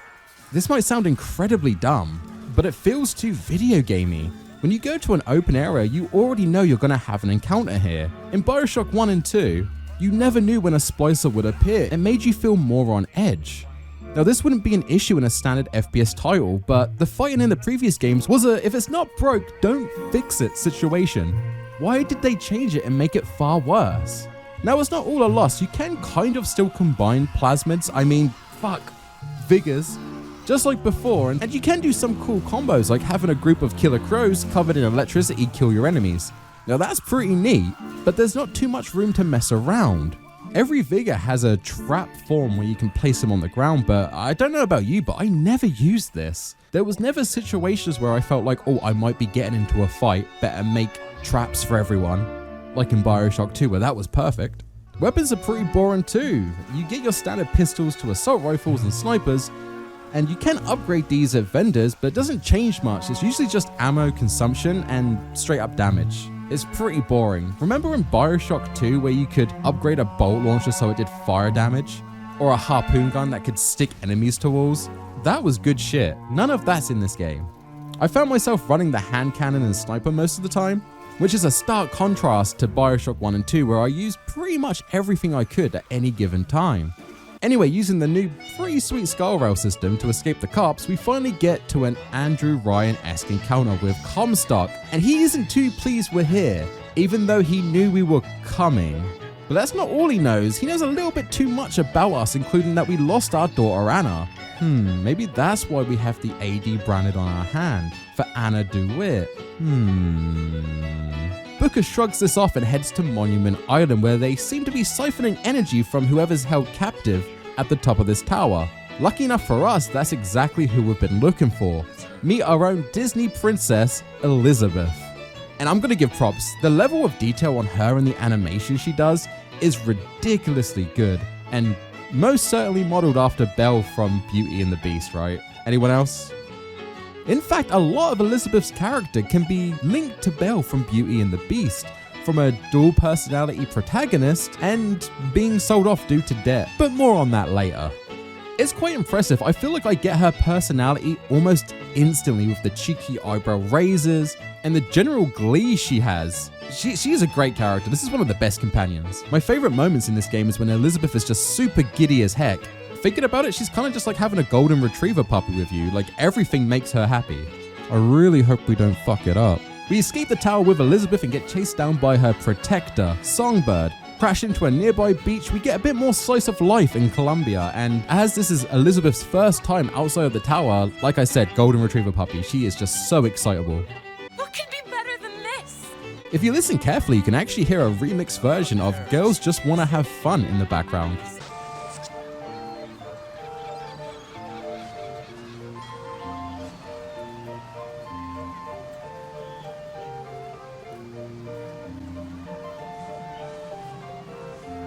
But we don't get to Fortnite floss with Elizabeth for too long as we get outed on our way out of the pier and get into combat. So Elizabeth isn't just a pretty face, she'll run around the areas while we're fighting looking for ammo and vigor salts and first aid. It is quite ingenious, she'll tend to find whatever it is you need at any given time. Even outside of battle, she'll look for money. Honestly, it's probably the most useful companion in any video game. But she doesn't just retrieve things. I just realized I said she was a golden retriever and she retrieves stuff for Booker. She can also open tears to bring in objects and items from other dimensions to help in battle. Now this in theory is a super cool mechanic, and like I said in the first sort of trailers and premieres before the game launched, it looked like this was going to get really mental with what she could bring through. But like most of the stuff in Bioshock Infinite, it's only really half explored. I wanted to really pull in some random objects to sell that there are other dimensions and crazy shit going on outside of our universe. And in the DLC, we do get a little bit of that where you could like summon things like samurais to help you fight in Rapture. That's pretty cool. Why wasn't there more of this? The base game really only tends to pull in a turret or a wall, stuff that's already in the world. Like, imagine if Irrational Games avoided all ties to Rapture and just didn't mention those games at all. This was a fully fledged title, not linked to the same universe. Awesome. And then while you're exploring like halfway through the game, Elizabeth could pull in a Big Daddy to help you fight, just out of the blue, completely random. That would be so cool. That would be a massive nod to the games for the fans of the series, and newcomers would be like, what the fuck? Why is this fat guy helping me now? That would be dope. Like I said, cool idea, but half-baked. Anyway, back to the story. We meet someone who actually knows Booker. It turns out Booker and Slate served at Wounded Knee, and as we go through this museum level, which looks so fucking cool by the way, like I've never gone to an actual museum IRL, but do they look this good? If they look this good, I might need to change that. The narrative in this museum is pushed that Comstock is a savior and a war hero, but Slate seems to think that he wasn't actually there at Wounded Knee. It's all a hoax. Comstock led the Colombian troops to Comstock wasn't there! The boxers took my eye and 30 of my friends! Is there even a stone to mark that sacrifice? Weirdly enough, Booker doesn't comment at all. He doesn't put his 2 cents in at any point throughout this. It's really odd. That's not all the revelations we have here. It turns out Elizabeth is actually Comstock's daughter, and someone called Fitzroy killed Comstock's wife. Neat. I'm sure this isn't a fabrication. Once we defeat Slate, we get an illusion of choice here on whether to kill him or leave Slate alone to his devices, which honestly seems a bit worse than killing him. This has happened a few times up until now. It's quite heavy-handed on the idea that even though we have parts of the game where we have to make a decision, in the grand scheme of things, it doesn't actually make a difference. Like sparing Slate here, it just ends with him being catatonic later on in a jail cell. We board the First Lady and we trick Elizabeth into thinking we're heading to Paris, but instead we're taking her to New York to wipe away our debt. Come on.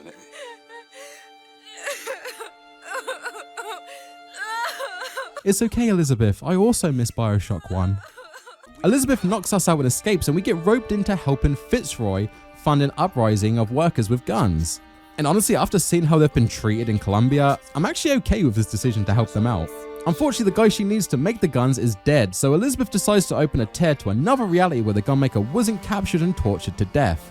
This causes some issues. Here we fight a handyman, which is basically Infinite's Big Daddy. They jump around a bit and hit hard. That's it. And honestly, I'm going to take a second here to talk about the enemies in this game. The enemies in Infinite are very bare bones and easy to take out at the start, but the further you get into the main story, they just become bullet sponges for no reason. So that standard guy you took out with one headshot early on now takes a full clip for some reason. And there really isn't any variety in the bad guy pool. At least with the other two games, the splices changed up. They had different abilities. Here it tends to just be man with gun or man with bigger gun. Or man that could do very good jazz hands. Anyway, we find the guns, but they're too much for us to carry, so Elizabeth opens another tear into a separate reality where Booker actually decided to stay in Colombia without looking for Elizabeth and teamed up with Fitzroy and died, becoming a martyr for the Vox Populi in their uprising. It turns out Booker becoming a martyr actually really motivated the Vox Populi, and they seem to be winning their revolution. But once Fitzroy sees that Booker is alive, she's a bit pissed off because this will undermine his sacrifice in that reality. Okay, this is getting insanely confusing, so I'm going to try and make sense of this. So there's almost an infinite amount of realities, and we can access them with Elizabeth through these tears. We leave our reality where Booker and Elizabeth have been the entire game so far, to find the gunmaker that died in our reality, who's alive in the second reality. Now, in that second reality, we find the gunmaker's equipment, but because it's just a little bit too heavy, why not jump to another reality, reality 3, where the gun equipment is now just guns and we can help fund the uprising. It's a bit mental. It's like if I go downstairs and see I haven't got any coffee, rather than going to the shop to get some, I'll just open a tab to where I just didn't have all the coffee. There we go. Problem sorted, I guess. So the rest of the game we will spend in reality 3. You guys follow? Great. I have no idea what I'm talking about. Okay, so Fitzroy seems to have gone off the deep end and she wants to kill Fink, the guy who's basically making a mint of all these workers and treating them badly. Okay, not too much of a problem, but she also wants to kill this child. All right, I have a few issues now. I hated this in the original title. It really kills Fitzroy's character. Like, she is built up to be this greater than good figure who just wants equal rights. Simple as that. Why does she want to kill this child? What? This does get kind of written away in the DLC, but does that help? Does that make it better? The DLC didn't come out for months after launch, so this situation here was in the narrative of the base game. This is what you just think happens. I don't know if that's clever to then change it later, or if it's incredibly dumb. I don't know, let me know in the comments, guys. Did you like this twist? Is it a twist? I don't fucking know. Elizabeth is not okay with child murder, so she sneaks into the room and kills off Fitzroy. She then decides it's the perfect time to get a haircut and change her outfit. And now the Rule 34 community can go wild. They ate so good with Elizabeth. Holy shit. At least now we have something that at least somewhat resembles the early premieres of Bioshock Infinite. So we actually tried to leave for Paris now that the whole revolution thing is dealt with. But Songbird attacks the ship and we kind of realize that we can't leave Columbia until we deal with this giant goddamn bird. So next stop is Comstock's house, but not before a motherfucking ghost? Oh my god. Okay, so I get that there was ghosts back in Bioshock 1 and 2 because of the Eve. Sure, even that was a bit weak, but at least they explained it. This comes out of left field, and even the Lutesses don't really help make sense of it. Is she the source of my power? But what is she? Alive or dead? Why do you ask what? When the delicious question is when. The only difference between past and present Is semantics. lives, lived, will live. Dies, died, will die. If we could perceive time as it truly was, What reason would grammar professors have to get out of bed? like us all, Lady Comstock exists across time. She's both alive and dead. She perceives being both. She finds this condition disagreeable. Perception without comprehension Is a dangerous combination. Okay. So now we have to walk around the city following these ghost footsteps to unravel a conspiracy, but my first question is, she was fucking flying. Why is she now walking around a city barefooted? That is disgusting. Miyazaki would be so happy right now. Anyway, playing Blue's Clues, we explore some of these areas and kind of get revealed that the Lutece twins ain't actually twins. They are in fact the same person, just one came from another dimension. We had a few hints of this early in the game. And we learned that Comstock used these tears to receive prophecies of the future to trick the people of Columbia into thinking he was actually a prophet. Joke's on him though, using this machine, he became sterile. So no baby for Comstock, so he used a tear to kidnap his daughter from another reality where his PP did work. Like father, like daughter, they both solve any issue they possibly have by going into a different universe and just taking it. These guys need to go to an AA meeting or something. Lady Comstock hated this though. He seemed to love his fake daughter more than he actually loved her. So when she threatened to speak out and tell everybody the truth, he had her assassinated and blamed it on Fitzroy. You see, that's why she was in the museum. Oh boy, I hope you're making notes, guys, because this shit doesn't get easier from here on out.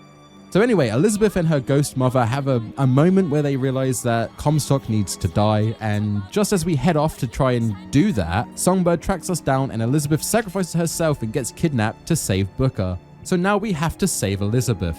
Again, we have made no progress on the simple plot of finding the girl and taking her to New York. We're back at square one. Also, I don't think I was supposed to jump out of this window to go save her.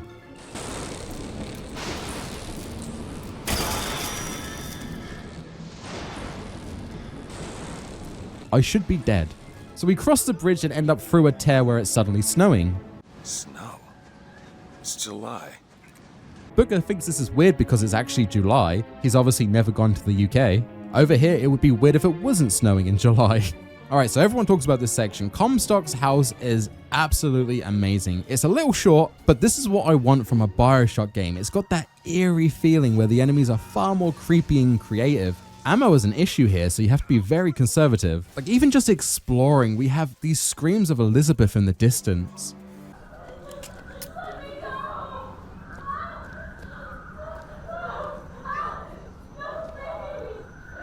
It's so goddamn good. Infinite didn't need to be Rapture again, but more gameplay like this would have been perfect. It would have been the exact same tone, but a different story. Anyway, we slowly piece together that Elizabeth has been caught here for quite a few months, and we're actually in the future. After opening a door to go possibly save future Elizabeth, we get an insanely good jump scare. Should be able to head downstairs and get to Elizabeth now.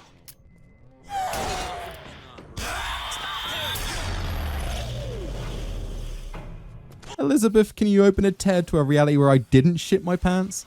This fucker really got me. Anyway, we meet up with Elizabeth, and turns out in this reality, Booker never actually managed to save her, so she ended up being tortured and working with Comstock, and not moisturizing, apparently. It turns out Comstock has a pretty bare bones plan of just, I want to take over the world. Super generic. Good job, Comstock. Old Elizabeth tells us that we can't save her, but we can go back in time and save our Elizabeth, and change the future so it doesn't end up like this. She sends us back with a document that only the real Elizabeth would understand, and we save her just in time. I got you, it's okay. Okay, I'm gonna fix this. You ready? Just do it. Here.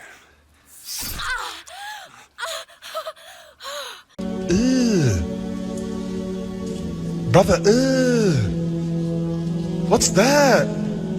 And then she pulls in a tornado. You see, Irrational, this is the stuff I wanted to see. Could you imagine being able to just summon a random fuck you tornado in an arena fight? That would be a hella cool. Why can't we do this? Anyway, she makes an idle threat at Booker and... What are you going to do to stop me? Not a damn thing. I mean, Booker just doesn't give a shit at this point. And we end up fighting the entirety of Comstock's army and the Vox Populi.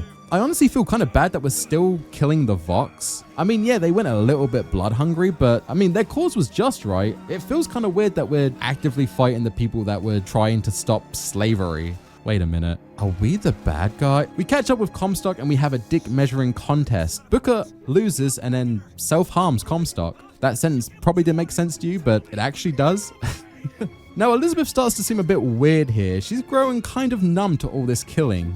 But before we can dive into that, we find out that the document that future Elizabeth gave us was how to control Songbird, and we use him to destroy the tower, essentially giving Elizabeth a power-up.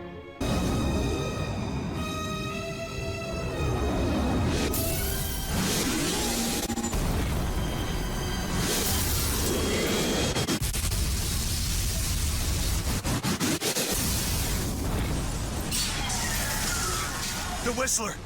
Oh boy, here we go. So Bioshock has a record of pretty mind-blowing twists in their narratives, and I love them. The would you kindly moment in Bioshock 1 is absolutely fantastic, and though there isn't really a twist per se in Bioshock 2 base game, but the DLC definitely had a pretty awesome twist with the main character. Infinite kind of goes a bit wild with its twist. But before we dive into that, we've got to do a little bit of pandering to the fan base by sending us to Rapture to kill off Songbird. Like, even before they announced the DLC, this felt desperate, and I fucking hate how much I like this. We essentially go through the opening of Bioshock 1 in reverse, and it's here where Elizabeth says she can see everything. She can feel what every Elizabeth in every universe is feeling right now. And trust me, those Elizabeths are doing some weird shit. Man, I want to go to the metaverse where I can fly for 30 seconds. That'd be great. Even though we have killed Comstock in this reality, there are tens of thousands of them all across the metaverse. So Booker decides we should go to the source. We should kill Comstock in the crib. He is more than happy to kill the child before it becomes Comstock. That's pretty dark, but Elizabeth says that she's all for it if Booker is. Bear in mind, this is Booker's decision. Are you sure this is what you want? I have to. It's the only way to undo what I've done to you. Elizabeth is not pushing this. This is not what she wants to do necessarily. This is Booker's decision. After that discussion, we find ourselves at a baptism that Booker was about to take but chickened out of, as he didn't think taking this baptism years ago would wash away the horrible things he did at Wounded Knee. So he leaves and goes to New York, does a bit of drinking, does a bit of gambling, and we know the rest of the story up to that point. But I feel like that should be the tagline of this game, Bioshock but ... But in other realities, Booker did follow through with this baptism and got really into religion. Like, he loved that shit. And with the help of a genius he found along the way, Lutece, he was able to see futures and then decided to build a city in the sky going by the name of Comstock. Booker is Comstock, and Comstock is Booker. Booker's daughter was Elizabeth, and Elizabeth is Anna DeWitt. We were the bad guys. So that phrase, bring us the girl and wipe away the debt, that wasn't go to Columbia and save this girl and then you got a clean slate. This was, hey Booker, give us your daughter and we will get rid of the debt that you are so obviously in. Like, dude, you need to stop gambling. You're not good at it. Fortunately, after giving his daughter to one of the Lutesses, he has a change of heart and tries to save her, but unfortunately, he wasn't able to do so and she ended up losing a finger as a portal closed. Oh shit. Booker realizing that killing Comstock at his birth actually means that Booker needs to die just before he makes the choice to baptize. And as he has his realization, all the Elizabeths from all these other metaverses come to kill Booker. You chose to walk away, but in other oceans, you didn't. You took the baptism. You were born again as a different man. It all has to end, to have never started. Not just in this world, but in all of ours. Smother him in the crib. Smother, smother, smother, smother.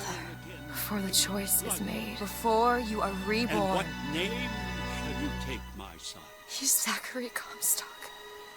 He's Booker DeWitt. No. I'm both.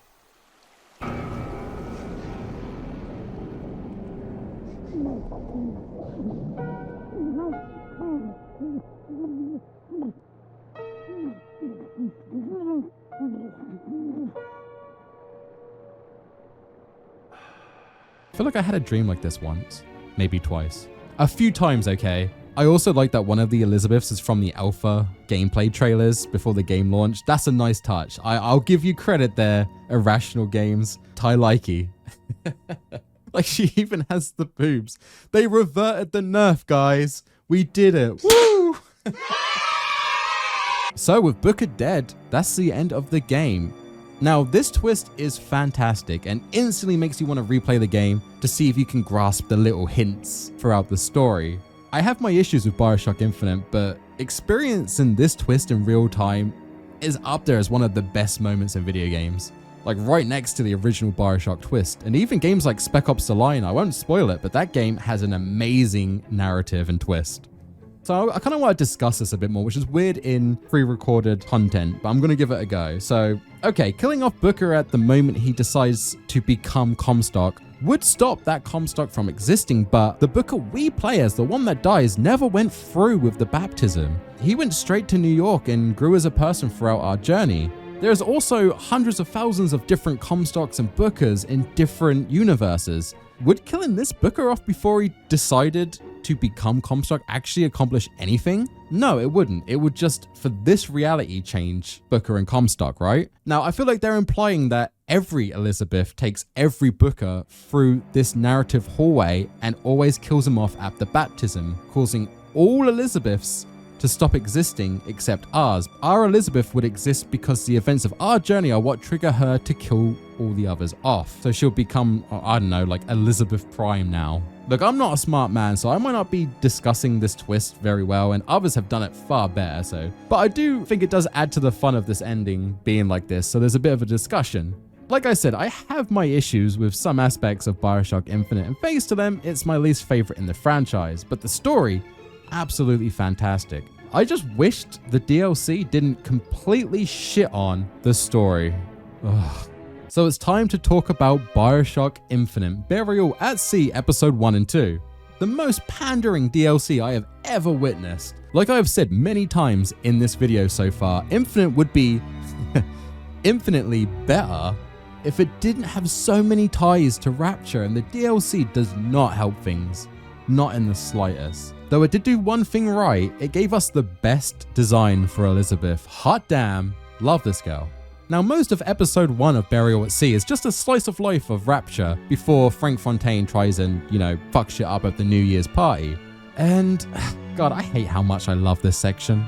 Exploring Rapture while it's living and breathing is so good and so interesting. And with the new coat of paint with Infinite's engine, it just looks so good. It's weird that seeing Rapture again almost has that same feeling of like coming home after years, like going back to your family home.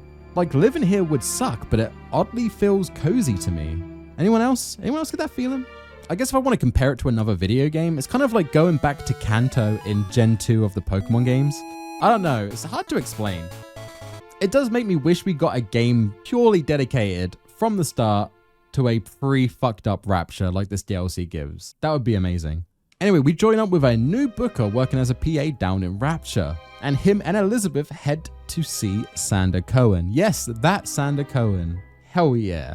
Love this guy. To inquire about a missing girl named Sally, and Sander Cohen is his enthusiastical self. You shall not be mocked. Fitzpatrick! Please! Thus... Sit here, for God's sake!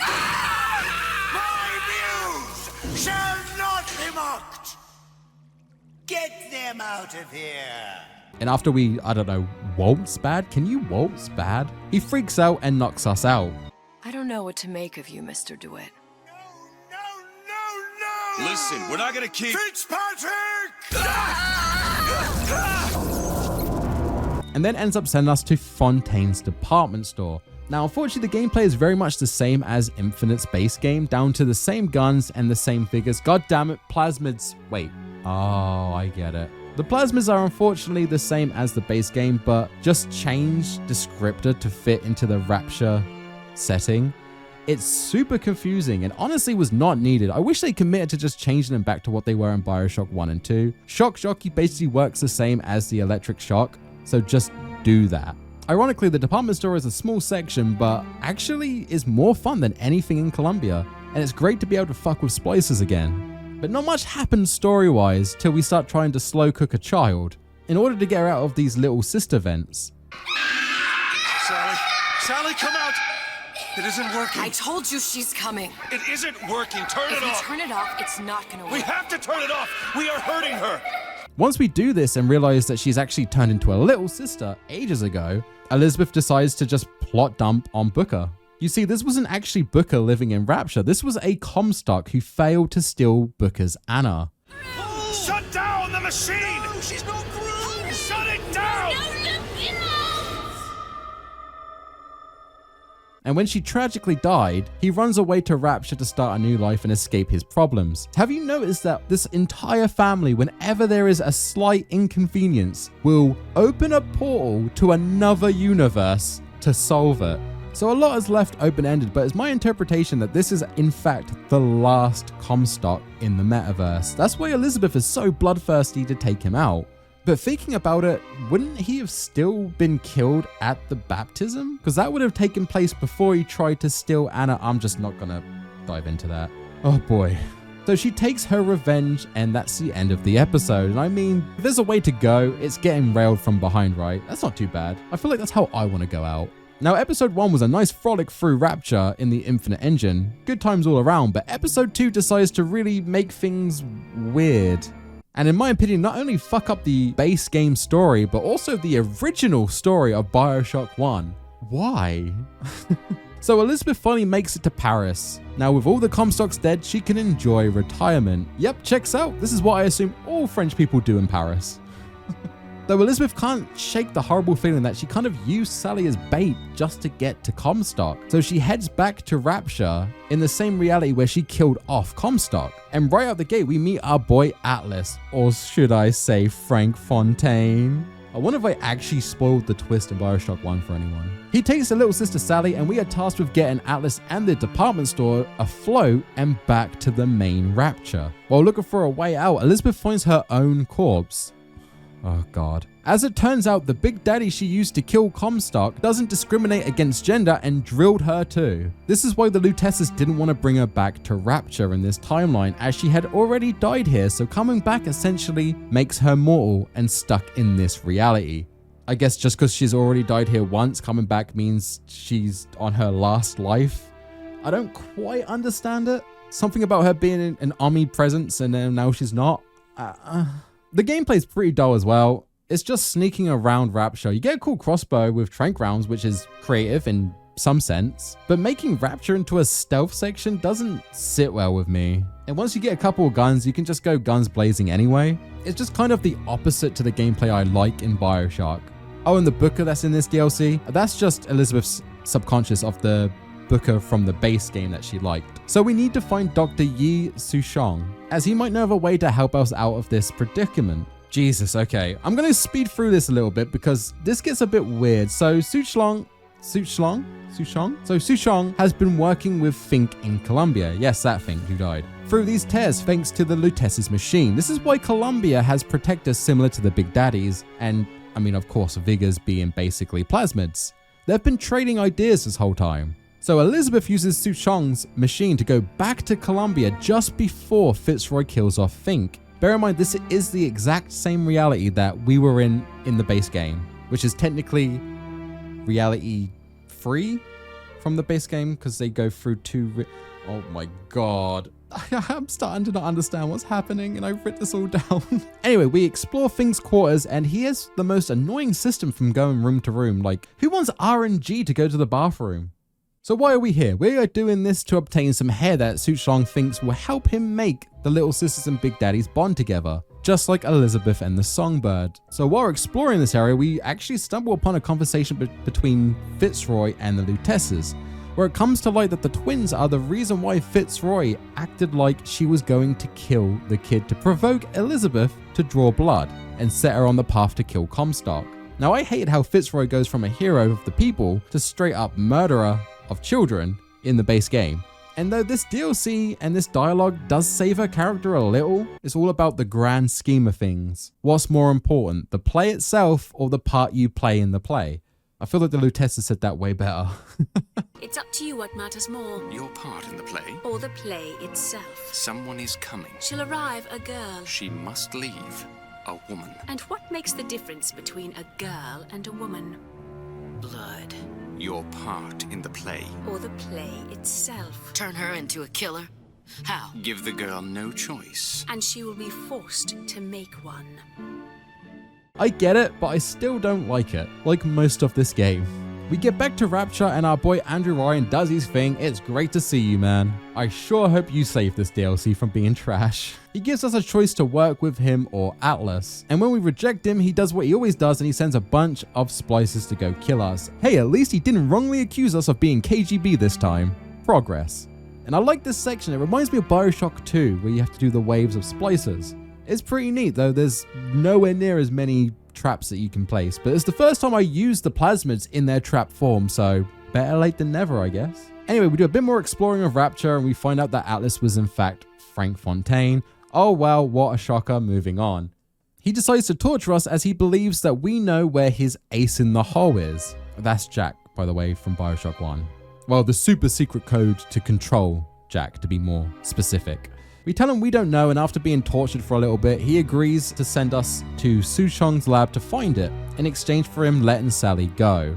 It's here where we find the code, you know, the would you kindly? And we actually end up somewhat being responsible for Sushong's death in Rapture, because why not? I really, really hate that Elizabeth is like the catalyst to why anything happens in Bioshock 1. It's so annoying. We give Atlas the code to control Jack, and we get a flash forward of him taking down the Apollo air flight and thus starting the events of Bioshock 1 and kind of Bioshock 2. Atlas decides to beat Elizabeth to death, but she shares a little moment before she dies with the little sister Sally. Oh man, like I said, I hate the fact that Elizabeth is now the entire reason why the events of Bioshock 1 and 2 take place, all for just this one little sister named Sally to be saved. Columbia and Rapture being so tightly connected is so unnecessary and only done so we can have Rapture and Bioshock Infinite. Elizabeth's death is just so meh. Like, why bother saving her in the first place? Back in the base game, if this is how it goes. It's so needless and honestly quite a letdown for the title. It's heavily implied that she does all of this for one little sister because before she goes back to Rapture, she can see the future, where Jack saves the little sisters and incidentally Sally because of the actions of Elizabeth in the DLC in this reality first, right? Okay, I kind of get that. She's the ground zero for the good ending of Bioshock 1. Fine.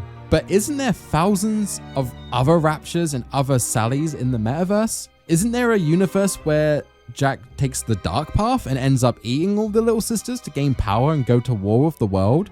Or are you just telling me there's one canon ending and it's because of this weird chick from a Sky City? Oh man. And like, why is this Sally in this timeline so important that Elizabeth sacrifices herself, who is a literal god at this point? It makes no sense and really leaves a bad taste in my mouth for the storyline as a whole.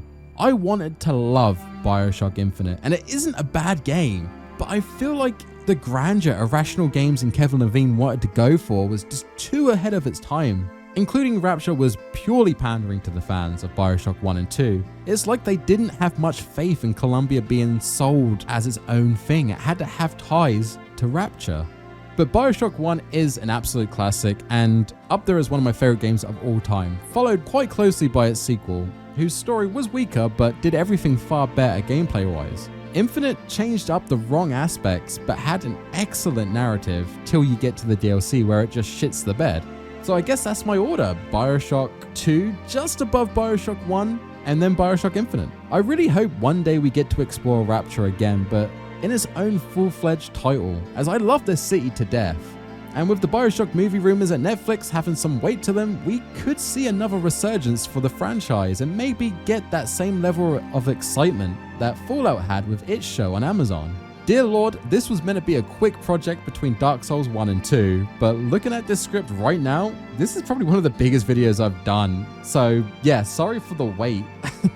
And sorry if half of it's just nonsense and me just trying to digest the story, because this game is so crazy. I don't know if I've even touched on all the topics or if I've even made sense.